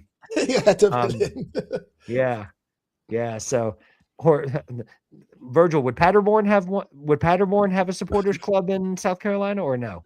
I feel like maybe over in the Spartanburg area, they probably would have a very strong one there. Fair enough. Mm-hmm. But when he said that, I was like, I really want to veto this. Like, I can't give him Bayern. Right, because he has Crystal Palace. By the way, they're doing good. They're doing really good so far. Yeah, they've gone through a couple of weeks where it's just been slow, but then like, hold on, man, you're gonna have Crystal Palace and Bayern Munich. Come on, man, you can't be doing that. Well, my favorite part was when he said, "I found this team Bayern Munich," and I'm like, perfect. I'm like, oh, that's your team. I love the I'm like, Virgil, keep me from saying something. Keep me from saying something. I was trying so hard not to laugh because it was like, and what was not helping me, my mother was sitting on the couch during that, and she was cracking too, and I'm like, no, if you crack, it's over. I'm done. I can't do that. Right. Don't be doing that. Don't be doing that. Munich, bro. Yeah. Well, speaking of Donnie, Flobo, we did have a question for you. Donnie wanted to know what have you thought of the Mets move so far this offseason? Have you been, what do you think of the Mets offseason so far? I have never tapped into my wise sage era since this offseason because there has to be corresponding moves, right? And it makes sense, but man, it's get rid of that many players. Some people needed to go because here's the deal. I think most Mets fans are still drunk on 24. Like the 24 season is unique. It will never happen again. I was glad to watch it live. I'm glad I got the MLB package. You know what I mean? And I watched Nimmo come up in AAA. I went to his games in Las Vegas, and Alonso is a league elite player who is a Met. That almost never happens. Like like the Marlins, we incubate guys and ship them off places. So Go to AAA in the majors. oh yeah, I mean the Athletics, the Marlins, and before the Cohen, it was the Mets, and so you had this vision of us finally doing it with these guys. And when they left, it was like, oh my God, like what are we doing? What Stearns is doing? It's crazy, especially Alonso, because Alonso really wanted to be a Met, and him in an Orioles uniform just seems like some alternate. It's gonna be weird as shit. It's AI slop, man. It's not real. It's fake news. Oh, yeah. I like that. It's AI slop. I like was that. Weird. It was weird the first time I saw him at that press conference in an Orioles uniform. The picture with him and Ripken eating like the crabs of like, no, this is I'm having a good time. Bling. But I play a game. It's called Out of the Park Baseball. It's a GM simulator game. I'm sure you guys will know about it because you're nerds like I am. And I can tell you that Stearns, to his credit, is doing everything right. Here's a team over the past 6 seasons that's been to the playoff twice and won 2 playoff series. You blow up any core with that. You have the second highest payroll in all of the major leagues. The Dodgers have the highest, but they got 2 rings or 3 rings if you count 2020. What do you have? And so you got to try something else, or it's not doing your job right. Now, I'm glad McNeil pieced out. I think Simeon's an upgrade, but losing Nimmo, who was I'd say your dad's favorite Met, because he kept his head down, he played the game the right way. He's from Wyoming, and he wears a red cap when he's out playing baseball. Wink, wink, nudge, nudge. And Alonso being a polar bear was like these fan favorite things. So I think the team's ultimately going to be better, sight unseen. I don't know what we're going to get. But now the team and the marketing department is going to have to work overtime to somehow make Lindor not the villain, and 2, get these people back to the park when the games happen again. So that part freaks me out a bit. Let me ask you this, because I'm very intrigued about something that you said, that because I am a massive fan of Francisco Lindor, massive fan. Yeah. Okay, in Cleveland, loved him. And then he goes from being the lovable person. When he left, he made some stupid comments about the media in Cleveland. Right on his way out, he goes like, I never respected people. They call me Frankie. My name is Francisco. I'm like, bro, then why didn't you say something when we were there, when you were back still with Cleveland, right? And I don't blame him for leaving and taking the money. I mean, I blame the ownership, Cleveland ownership, on that. But like, how does he go from a lovable person to, like you said, being the villain now? Yeah, I could tell you that. So when he came over, it was a tumultuous time in the Mets front office. He was signed at a time where we thought that we're burning money. So not necessarily even having the highest owners. Yeah. It was after years of pinching pennies, you overpay for a guy. For players, who, let's be real, and when the months are cold, don't play as well. So you Correct. flip on the Mets season, it's April, and Lindor striking out, and go, this guy sucks. And a lot of when Frankie, they got me saying it. When Francisco was younger, he used to be a lot more reactive. I love the thumbs down game. I thought we deserved it as fans, but a lot of people really hated when him and Baez was thumbing down the fans for booing him all the time because it was weighing on him. Well, start playing better. So that's a very New York thing, right? Hey, how about you shut up and start playing the game? And so what did Lindor do? He started playing the game. And so last season or the season before, it was MVP, make him captain, right? He did his work to climb this up here. Now, to answer your question, why is he the villain now against some of the more fervent Mets fandom? Is this weird undercurrent of political stuff, right? Politics are always part of it. Because Lindor is so open, because he has a blended family, because he's brown, period, because he's Afro-Latino, and you traded off 3 of the most popular white guys on your team, and you brought in Juan Soto, and you have a manager that speaks Spanish, and his wife is working with the Mondami administration in New York. It's become this thing where it's like, oh, he's the liberal cancer, which I'm not sure what that even means, but that's the thing that's happening now. Okay. So his timeline was, hey, overrated, overpaid. He grinded, it became captain conversation. Now the team is broken down, looks more like his image. He must be the reason why the change. So Afro-Latino. I don't agree though. I think it's a hero. Right. So Afro-Latino, working with Mondami, bad. Wearing a red hat, good. For some people, yeah. And so a lot of people don't understand this about New York, and I'm from Brooklyn, and that's my team. But Brooklyn, like most cities, is purple. So you go to Staten Island, you go to Long Island, Connecticut, North Jersey. I mean, these are pretty much red counties. And if you believe in red, if you believe everyone's purple, that's one more thing. So yeah, those people, there was a time when the Mets had someone for everyone, right? I was a Marte guy because he was the darkest guy on the team. He's Dominican. I'm not sure if he considers himself black. I did. Yeah. So I walked in, but you had guys like Nemo from Wyoming. You had guys like McNeil. You had guys like Alonso and Lindor. It was really kind of something for everyone. That balance has been busted because Stearns is looking at numbers, not culture, not casting. He's just a numbers guy. And some fans, He's not can't looking handle it. at the name on the back of the jersey. He's looking at the name on the front. And I was like, listen, we got to make cuts and cuts. That's it. This I is his first respect the- season, his first real Yeah. season, because he had all the other contracts with other people. Right. Now he's going, okay, last season you ran out of gas. This season you went on 3 different losing streaks of 7 games or more. What? You don't Yeah. keep your jobs doing that. Right. Well- I respect the owner for coming in and saying, hey, listen, it didn't work. It didn't work. You know, we brought in all these, high price players such as Verlander and all that, and it didn't work. We have to get him rid of. And I respect an owner that comes say, hey, we tried, it didn't work. We got to go in a different direction. So I give him respect for that one, for what he did. Mhm. And for standing there and taking those questions and doing that in front of, the media. Yeah. Sorry, side note. I think people really take for granted how open Stearns and Cohen is for these meetings. Because when the Wilpons were owners, they hid from people, and the transparency should be worth its weight in gold. Now, if the season comes and we, go 20 and 142, then maybe the fans had it right. But until then, give him a chance. Well, I think Stearns represents. He doesn't do anything different than a lot of GMs do now. I mean, it's about analytics. It's about numbers. I mean, it's the way that the GM role is, has evolved in baseball to this point.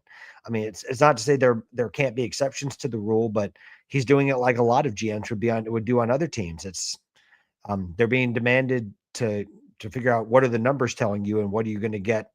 What's the value for the money that you're going to be paying? I mean, that's it. Like you said, there was a time where it was composition, the eye test, and how does it fit in with the team? But that's not baseball now. Right. And that's something that a lot of fans can't deal with, or some people say, hey, look, you're overthinking, you're being too analytical, you're being too Harvard. Mhm. And I know there's some pushback now. I think when Ed, when you were on in the booth, we had that discussion. Like sometimes you want some of that in there too. But here's a franchise, and I love the Mets, man. I think of all the sports teams I follow, the Mets are the closest thing I have to an identity. But you've been an organization for 60 plus years and only won 2 rings.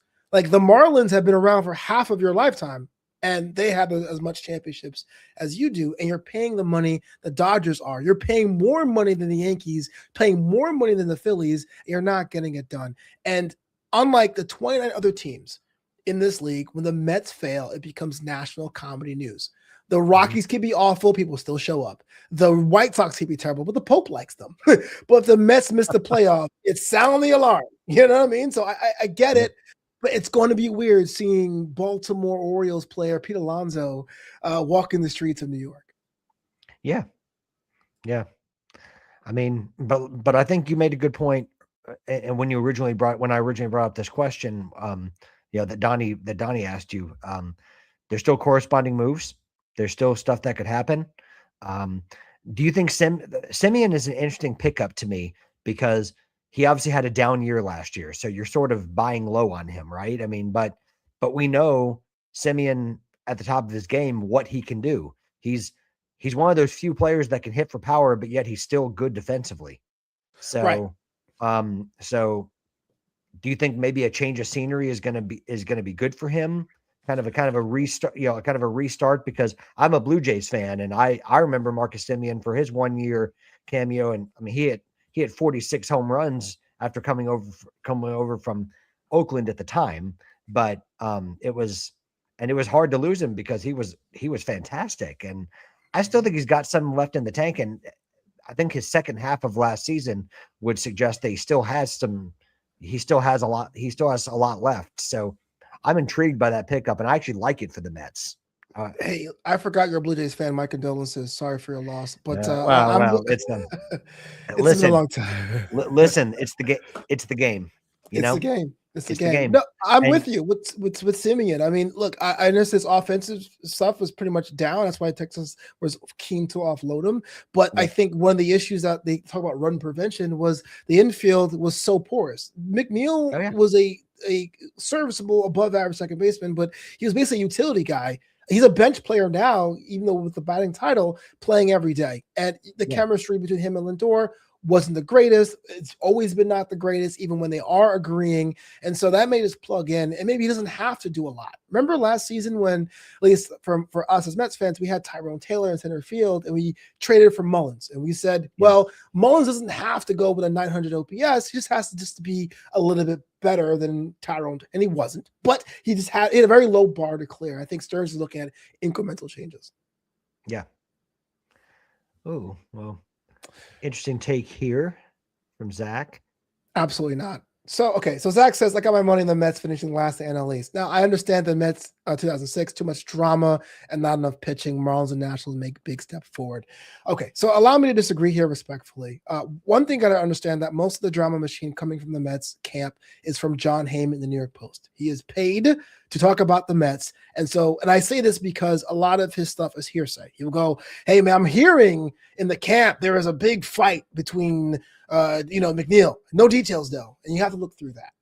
The Mets are structurally too good to fail on that level. It would take a lot. Atlanta is still underachieving. They have bought some pieces, but they still do not have the depth they are so known for. So I would have them more likely to end in last place. The Marlins have a nice, good young core, and that sometimes it can be the wild card or X factor, but strictly on talent and runs scored, they score pretty low. And so paper, they would be a candidate for 5th place. The Mets finishing 3rd, possible. Hate to say it, yes. 2nd is where I have them. And of course, 1st would be great, but I'm not sure right now because right now we have half a team. Yeah, I was kind of thinking more Braves being last because, like you said, they're one injury away from falling apart again.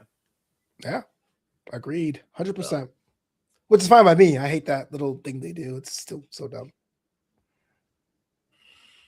And that's it. I have no opinion on Braves fans. Like I nothing them really. That's all I got to say. Okay. I'm going to say this. I think I say a lot on my podcast, so I apologize if you've been following me around. I've been to all 30 ballparks. It's been a dream of mine to do that. The one time I've ever felt like uncomfortable at a baseball game was Atlanta at Arlington. That was just too America for me, man. Like I was not, I didn't feel like I was part of the thing. But yeah, there were a lot of the gestures, a lot of yeehaws and things. Makes sense there. So we never actually. I need to go back to football scores or soccer scores for a minute because there is a game I've been wanting to talk about that we haven't yet. Oh, Patrick, why'd you have to bring it up? because I think this is actually a very relevant game to the season. And that is Aston Villa going into Stamford Bridge, beating Chelsea 2-1. So that propels Aston Villa to 3rd on the table. And not only does it propel them to 3rd, it gives them a 7-point gap over Liverpool. So, and it's also 11 straight wins for them on the bounce. This is true. Yeah. So that was big. The positive for Chelsea is they had 11 men on the pitch. See, like I told you, though, Chelsea's power comes when they have a red card. True. Now, I mean, I thought Chelsea was really good in the first half. I thought they outplayed Aston Villa. They looked really good, but then I think the fact that Unai Emery made that tactical change and brought in Ollie Watkins and kind of brought in a true number 9 up top really changed the game. And Chelsea didn't know how to deal with it. And Ollie Watkins was a problem from the start. You brought in Onana to kind of, bring solidity in the midfield. And it was a game of 2 halves. And Aston Villa took their chance as well. Chelsea's problem a lot of the time, and it's really been Chelsea's problem since Diego Costa left, really, is that when they have chances, they don't take them. The they allow teams, they can play really, really well and play good stuff, but they're not clinical. And they allow teams to stay in games because it doesn't matter how poorly a team plays. When it's 1-0, you're allowing that team to stay in the game. And they did that with Villa, and Villa got a chance, and Ollie Watkins a little bit fortunate because I thought Robert Sanchez actually played pretty well. He was fortunate to have it come off them again, and they got the goal. But then, whereas Aston Villa responded well to going down, Chelsea did not, and it was Villa dominated the second half with their chances, and they were well worth their 3 points at the end. So they showed that comeback spirit that they've been showing. They're probably the hottest team in the Premier League on current form. Them and Flobo's Man City are probably the two in-form clubs at the moment. Took him long enough. By the way, Flobo, just so you know, I'm a huge Ryan Cherokee fan. I thought that was an unbelievable signing. Yeah. I thought that was an unbelievable signing. Talking about right the ship.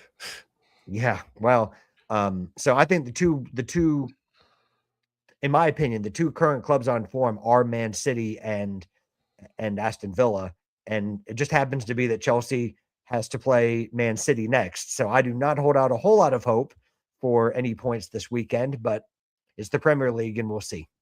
So I'm curious why you didn't say Arsenal on that. And I'm not trying to be an Arsenal apologist, but why do you think Arsenal's not part of that? Oh, you mean because they've had a lot of luck recently with own goals and being gifted goals that when they don't deserve it? Yeah. That Wolves game was still was probably one of the worst games I've seen. Yeah. Well, not only that, but I mean, just being objective. I mean, I think Arsenal is a good side, but they're not creating a whole lot of goals recently, for a team that has as much talent up top as they do. I mean, it reminds me a lot of Chelsea in that respect, is that there's a lot of talent up top, but they're not being very clinical. And right now, Arsenal to me has had a rub of the green, and while they deserve to be in the top four where they are, I mean, on overall season form, current form, I feel like they've been really lucky to get away with the points that they have. Man City's been earning their points. I mean, they've been putting in good performances because Haaland, even when he doesn't play well, him not playing well is scoring 2 goals. Because even if he doesn't perform well, he's clinical. There's a difference between always being good, but if you don't have the results from it, no one's going to remember that. Haaland just scores goals for fun. And that's just, you can hate him for it, but he's that good. Hey, Flobo, I have a question for you for Man City. Yo. Okay. Any, in your opinion, any validity to the rumor mill going around that Pep might be leaving at the end of his contract? Yeah. Man City. Absolutely. He got extended at a real weird time. It was like the team was on the decline.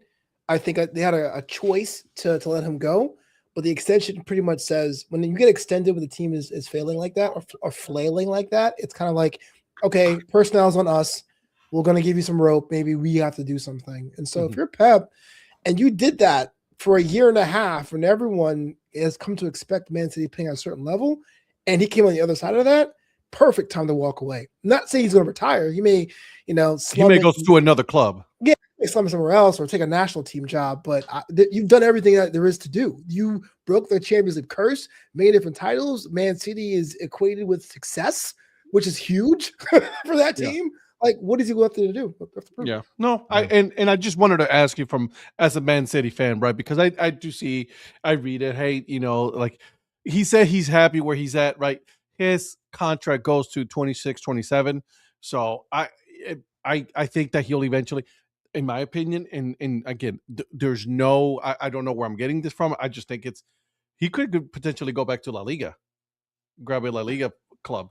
Yeah, why not? I mean, La Liga has its own problems with finances. Exactly. If they find the money, I would go. They'll find the money. Don't find the money. I don't see where he goes after going to Barcelona. I can't see him going back to La Liga unless he just went back to Barcelona. Yes, dude, he has a big ego that he will be like, yeah, I'm going to take this club and I'm going to get them up in popularity, just like he did with Man City. Why would he not? But who? Well, what club I don't know. Think he would go to, though? That's what without the financial backing, like to. Yeah. And I don't mean that Pep can't build a team without financial backing. That's not what I'm saying. It's just that once he's been at Barcelona and, basically redefined football as we know it with his tiki-taka football. I mean, like he did. I Like mean, tiki-taka football and speak Spanish? Inter what's that? Miami. Inter Miami, baby. Ooh. Oh, I can see that. I can see that. You know what? I never thought about that. You're right. Yeah. Good point. Now, so if Pep does leave, Lobo, like who would be your ideal replacement for him? Because I've heard a lot of names. Vincent Kompany is the most logical name that comes to mind for me. But does he leave Bayern? Does he want to come back? I mean, I could see that eventually at some point, and maybe not immediately, but Kompany seems like a long-term fit at some point for Man City just because of his legendary status at the club. But who would I you think say? so. I think so too. But I think that's very, very dangerous. Like, you do legacy hires if you're like, Fulham. I don't think he would do something like that. I don't have an answer for you because I got a feeling that it's going to be a global search, much like how Pep was. But I would like to have Kompany in the fold. He was one of my favorites of all time from that time period. I became a fan. But I don't think him being the immediate choice now would be smart for the team. Just going by his track record with Burnley. That was well, the second coming isn't always the best, is it? So, true. Yeah. So, because I've even heard, ironically, Enzo Maresca's name, because the British press loves to throw any name they can to kind of, keep the papers coming out. But I was like, I don't know why. I'm not an anti-Maresca in any sense, but I'm like, I don't know why Man City would want him. I mean, it's just because I think they operate at a certain level of manager now with their success. True. Once you've had Pep and everything, I think they shop in a different market. Absolutely. It's a global brand now. Yeah, because that's a job that everyone's going to want if they're honest with themselves. I mean, true. Everyone, a lot of people would want, just because of the opportunity that is there. And someone wants to prove that they can succeed Pep. So do you think they go for Emery? Well, it would be a good evening. I don't know. I love Unai Emery. That's, to me, I'm trying to think of what I could see Emery because of how things ended at PSG.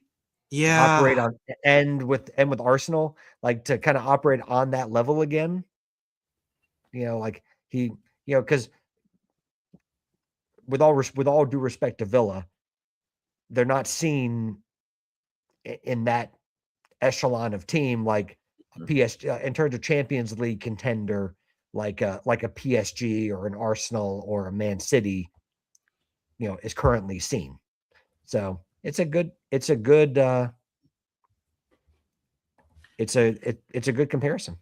I think for the sake, since Donnie is not here, we'll just say that Glasner is the number one pick for Man City.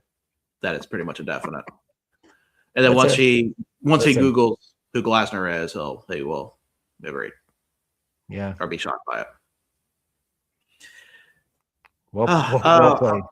I want to take a quick aside real quick. I am watching Auburn versus Queens right now in college basketball.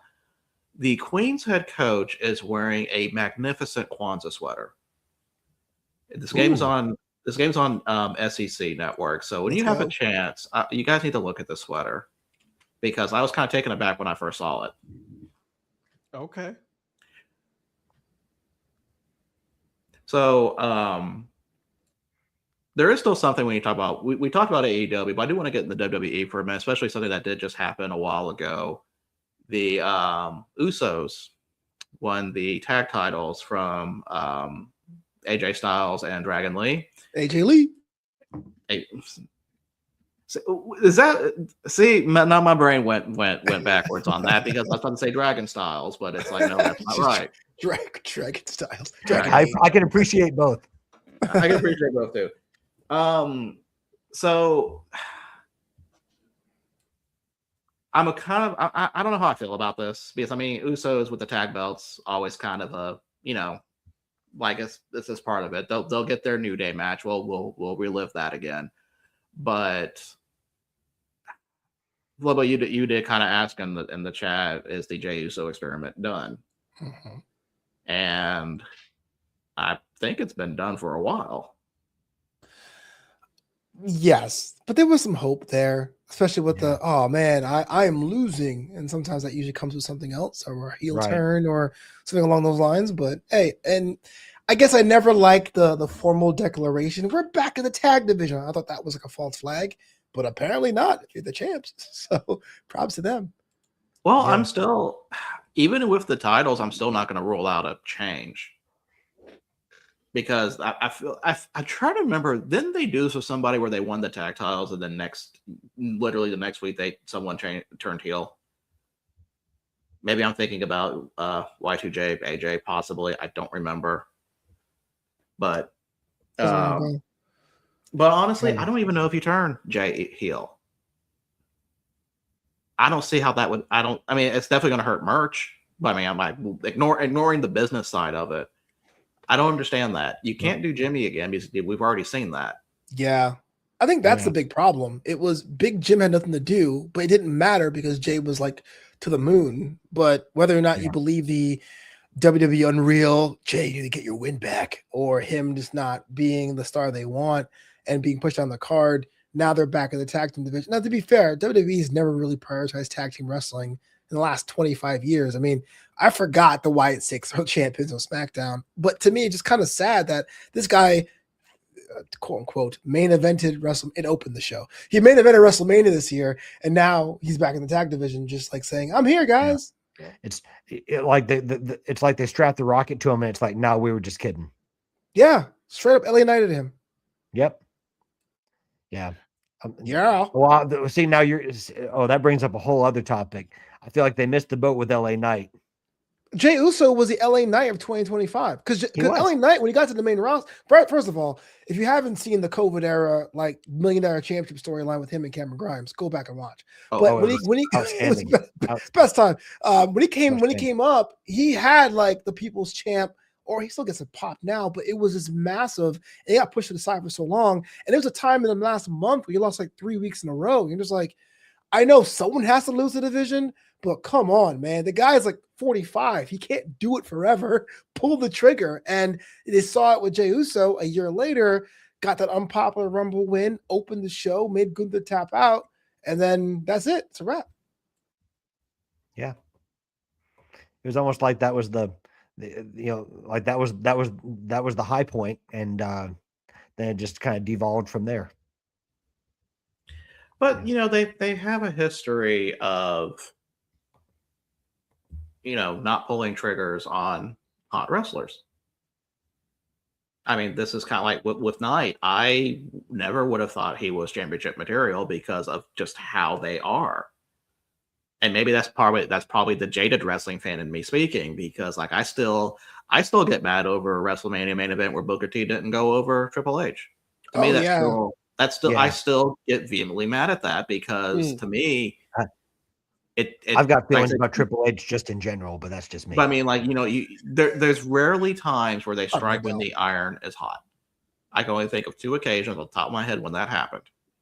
That was WrestleMania 30 with Daniel Bryan winning, and then Cody winning in the rematch. Yeah. Because I mean, it's like, but even with those two, I mean, Cody had a good run after that, but I mean, look at Daniel Bryan's run after that. They had no plans for that. Your next feud was against Kane, right?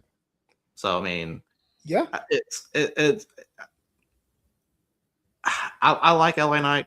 Like I said, I get major DDP vibes from him because he just has that natural charisma. But ultimately, it's about where I thought he was going to be. I don't think it's ever going to happen. Well, what you're hoping for Eli Drake to come back. That's what you're. That's exactly what it was. My first ever match as a ring announcer was a natural selection match. This is like 2010, and I had to practice their name because that's back when Sean Ricker, LA Knight, was tagging with Brian Cage, and I guess the Rock Ness Monster. I'm dating myself anyway. So I've had an affinity with him. I worked with him at Mach 1 Wrestling in Anaheim. In fact, when I saw him as Max Dupree at SummerSlam 22, I was like, I want your autograph or your photo because, so I'm a huge fan. Not the name drop, huge fan. I almost feel like I'm invested in it. But you're right. There are certain times when there is something cool about having that groundswell of support. And there's something that WWE is almost afraid of their own success. Like, if you give it to him, then what happens? And so you have that too. Because I remember when, for example, Jinder Mahal got the championship, it was the opposite fact. And no one wanted that. They were like, no, we have a whole program set up, man. 6 months of storyline, baby. Okay. Now, fair producer, I think he grew into it. I think it was great. But how we beat Randy was like, what? How? Wasn't that the second Punjabi prison match? Not for the title. Not for the title. Is that not for the title? Okay. Jinder grew into it, and I appreciate what he did. But how he beat Randy, it was like, are you kidding me, bro? Yeah. This is No, weird. for me, I think at that point I was just waiting for something new. Okay. So I was kind of like, F it, give him the belt, see what happens. That happens, yeah. And Yeah. I think there's so many characters now that you talk about the pipeline, right? Evolve, NXT, these NIL talents, to their credit, like Javon Evans, are getting promoted, but you still have like this like log jam of these wrestlers now who are in their late 30s, mid 40s, late 40s at peak physical condition. You don't want to sit Finn Balor. You don't want to sit Sheamus when he's healthy. So now it's like, who gets time? But you have somebody who's getting the pops just by coming out and doing their catchphrases, and you reward them by getting beat by Austin Theory every week. And it's like, to what end? Like, what are we doing this for? Yeah. Yeah. Oh, and by the way, you should know at the end of every show, Virgil comes on and he goes every single time. every single time. What? Oh man, talk about heel turns, baby. Sheesh. Yeah. But yeah. Sorry, I'm just watching. See what I mean? See what he does? See what he does? Yeah, Right there. Yeah. Look at On the him. note, Look at him. though, I want to say if there's The one Falcons have person, screwed me again. I mean, the Rams have screwed me over again. After the block field goal touchdown, I was feeling happy, and now they've just completely just stop crapped the bed. believing in the Rams. That's your problem. If there's one person that should get a bonus this year for saving the company, it's Ethan Page.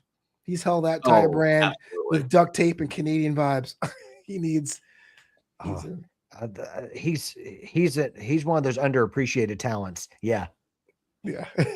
He is like, he naturally just has that look of a heel, doesn't he? I mean, he plays it so perfectly. And the thing is, he's a super nice guy. Like when he's not in the ring, I mean, he's like, they talk about all the good things that he does, like behind the scenes and, with people, but when he's performing, I mean, he knows how to get under people's skin, and maybe he just has one of those faces. I always feel like that's how the Miz is, like the Miz, no matter how nice he can be off brand or anything, he's a natural heel. Yeah. And obviously the Miz's story helps him too, because of the real world and all that other stuff. But he's parlayed that into a great career, and he's become respected. And that's Ethan Page, and Ethan Page is the same way. I mean, people forget how much time Ethan Page invested before he ever got screen time in AEW, and before he became to WWE. He had a long line of a large body of work that he put in before that. Right. So it's nice to see him get some shine. Absolutely. And the fact that you're on a brand that gave you the championship, you could have been buried after that. And you found a way to not make it only work, but then work with Chelsea Green. Like, there used to be a staying in WWE. If you knew how to sell, you always had a job. Heath Slater, Bianca Belair, Bianca Belair, Sasha Banks. If you knew how to sell, you had a job. But now it has to be more than that. And going back to the AEW thing, to put a pin on that, the best characters are the ones you can describe to people who haven't watched the show. Yeah. So Adam Page isn't my favorite character, but at least you can say, imagine if a dude that had a ranch also had anxiety. Cool. But this is why I get the problem with things like Swerve Strickland. Like, okay, like Swerve's character is at his swerve, but he's like chill. But when he drives, and so I think Ethan Page figured that out, because when he was just a Canadian guy in TNA, it was okay. fine. But now being the greatest North American and hanging with Chelsea Green, like these are sleazy things you can go out to your friends about. Yo, this is one dude who smiles and pointing at himself. Yeah. It's just hilarious. But also, like Ethan Page, like remember one of his programs after he was champion was, he helped put over Javon Evans. I mean, he's one of those people that really helped, launch Javon Evans to where he is right now. That was one of the first programs where he was putting over Javon to kind of where Javon is now as one of the. I mean, it's big that Javon was one of those faces on John Cena's last show, right? I mean, yeah, that's a real vote of confidence. Yes, you're trying to promote those NIL signings that you made, but it takes a professional like Ethan Page to give him that platform. And it's something that, like you said, there's people that are good workers and put people over. The Miz is the same way. Like, why do you think they always put the Miz with celebrities? Why do you think he was in the Bad Bunny match? Why do you think he was in, because he can make these people look good. Out of Parma, Ohio. He doesn't claim that anymore. He's a suffering Cleveland Browns fan too, Ed. You could relate to that. He's been. You know how he got started with all of this? For all 42 quarterbacks. He knows. Do you know how he got started with all of this fame and all that? The real world. The real world road rules. Yeah. Yeah. Season 10. And then Tough Enough. Yeah. Tough enough. Yeah. Yeah. I mean, what do you finish second on Tough Enough to Daniel Pewter, and he's the one that parlayed that into the career that he's had. Oh God, was he the Pewter year? I thought he was the first year. Oh, I'm sorry. Maven was the first year. I'm sorry. Daniel Pewter was year 2. Yeah. I'm sorry. Yeah. Maven was year 3. 2 was when they had the 2 women. They had Jackie Gata and Simone. Oh, that's right. Oh, Linda Miles. Linda Miles, yeah. Linda Miles. Yeah, that's right. That's right. I forgot about that name. Maven. Because Maven was year 1. That's right. That's right. Yeah. Maven and Jackie Gata. Maven and oh gosh. Yeah. And now Maven's got that YouTube channel. Hey guys, Maven here. Hey guys, let me tell you about what it was like in the WWE. now David Otunga's doing it too, isn't he? Oh, poor guy though. He has that weird green screen thing. It's like they take your money. As a lawyer, I'm going to tell you why. Like, Dave, relax. It's not that serious. Well, then he had that Cena video that came out too, right? I mean, he had that. Right. Yeah. He's just bitter. I mean, I like him. I like his theme song, and I think that he got screwed over by Jennifer Hudson. But man, he looks so bitter on that channel. It's like you're the anti-Maven. Yeah. Yeah. I mean, shoot, I gotta give Maven credit. Maven's gotten subscribers. I'll give him that. Oh yeah. I actually end up watching Stevie Richards' channel more. Than Yeah. Yeah. Heat. Mostly for his what went wrong, because like he breaks down like almost down to the pixel about what went wrong with certain moves or all that. That's very interesting to me because it just breaks down to the brass tacks really of it. Stevie's now, Flobo, do you know Chris Van Vliet at all? Chris Van Vliet. I kind of work with him through my day job, but I don't know. Okay, cool. Yeah, so you're gonna love this. My day job, I work with a podcast advertising agency. So if you listen to a wrestling podcast and they are promoting Blue Chew, my job is to make sure they got the ad space sold on that. So Blue Chew or Magic Spoon or Yeah. Magic Spoon. I love me some Magic Spoon. If you can afford it, it's like $10 a box. Man, it's expensive as shit. It's like, damn, bro. You got money. Give me the regular, just like Walmart Rice Krispies. I'm ready to go. So Flobo, Ed's got a private pool, so he can afford Magic Spoon. And Donnie is someone that we always talk about all the money he has. So yeah. Well, Donnie would tell you it's a lie, but I've seen his compound. So so Donnie can eat Magic Spoon. I think Donnie's got a Magic Spoon dispenser at his mansion. Hey, man, doesn't he own a stake in Magic Spoon at this point? Don't hate on Magic Spoon though. Magic Spoon is good though. It's good if you can. It's just expensive. Well, no, I said, listen, I see you there with your private pool, Ed Rivera. Okay, I'm not saying anything because there is a pool in my neighborhood. Yeah, there is. I'm telling you guys, you need to see the sweater he's wearing. You what? The comment about Grant Leonard wearing the Kwanzaa sweater. His sweater name's been. Well, the thing is, Grant Leonard's been wearing like ugly sweaters throughout the season. I know, but I mean, he's wearing a cool Kwanzaa one. I just want to point that out. I gotta look this up. Listen, I appreciate it. Do you remember his gangsta sweater that he wore? Yeah. Good for him. Wow. Yeah. Mhm. Oh, that's Man, right. Kayla just said it. The gangster rapper. Yeah. We've gone from wrestling to banana ball to soccer. Today's show has been something else. Yeah. Well, thanks for I inviting loved me. it.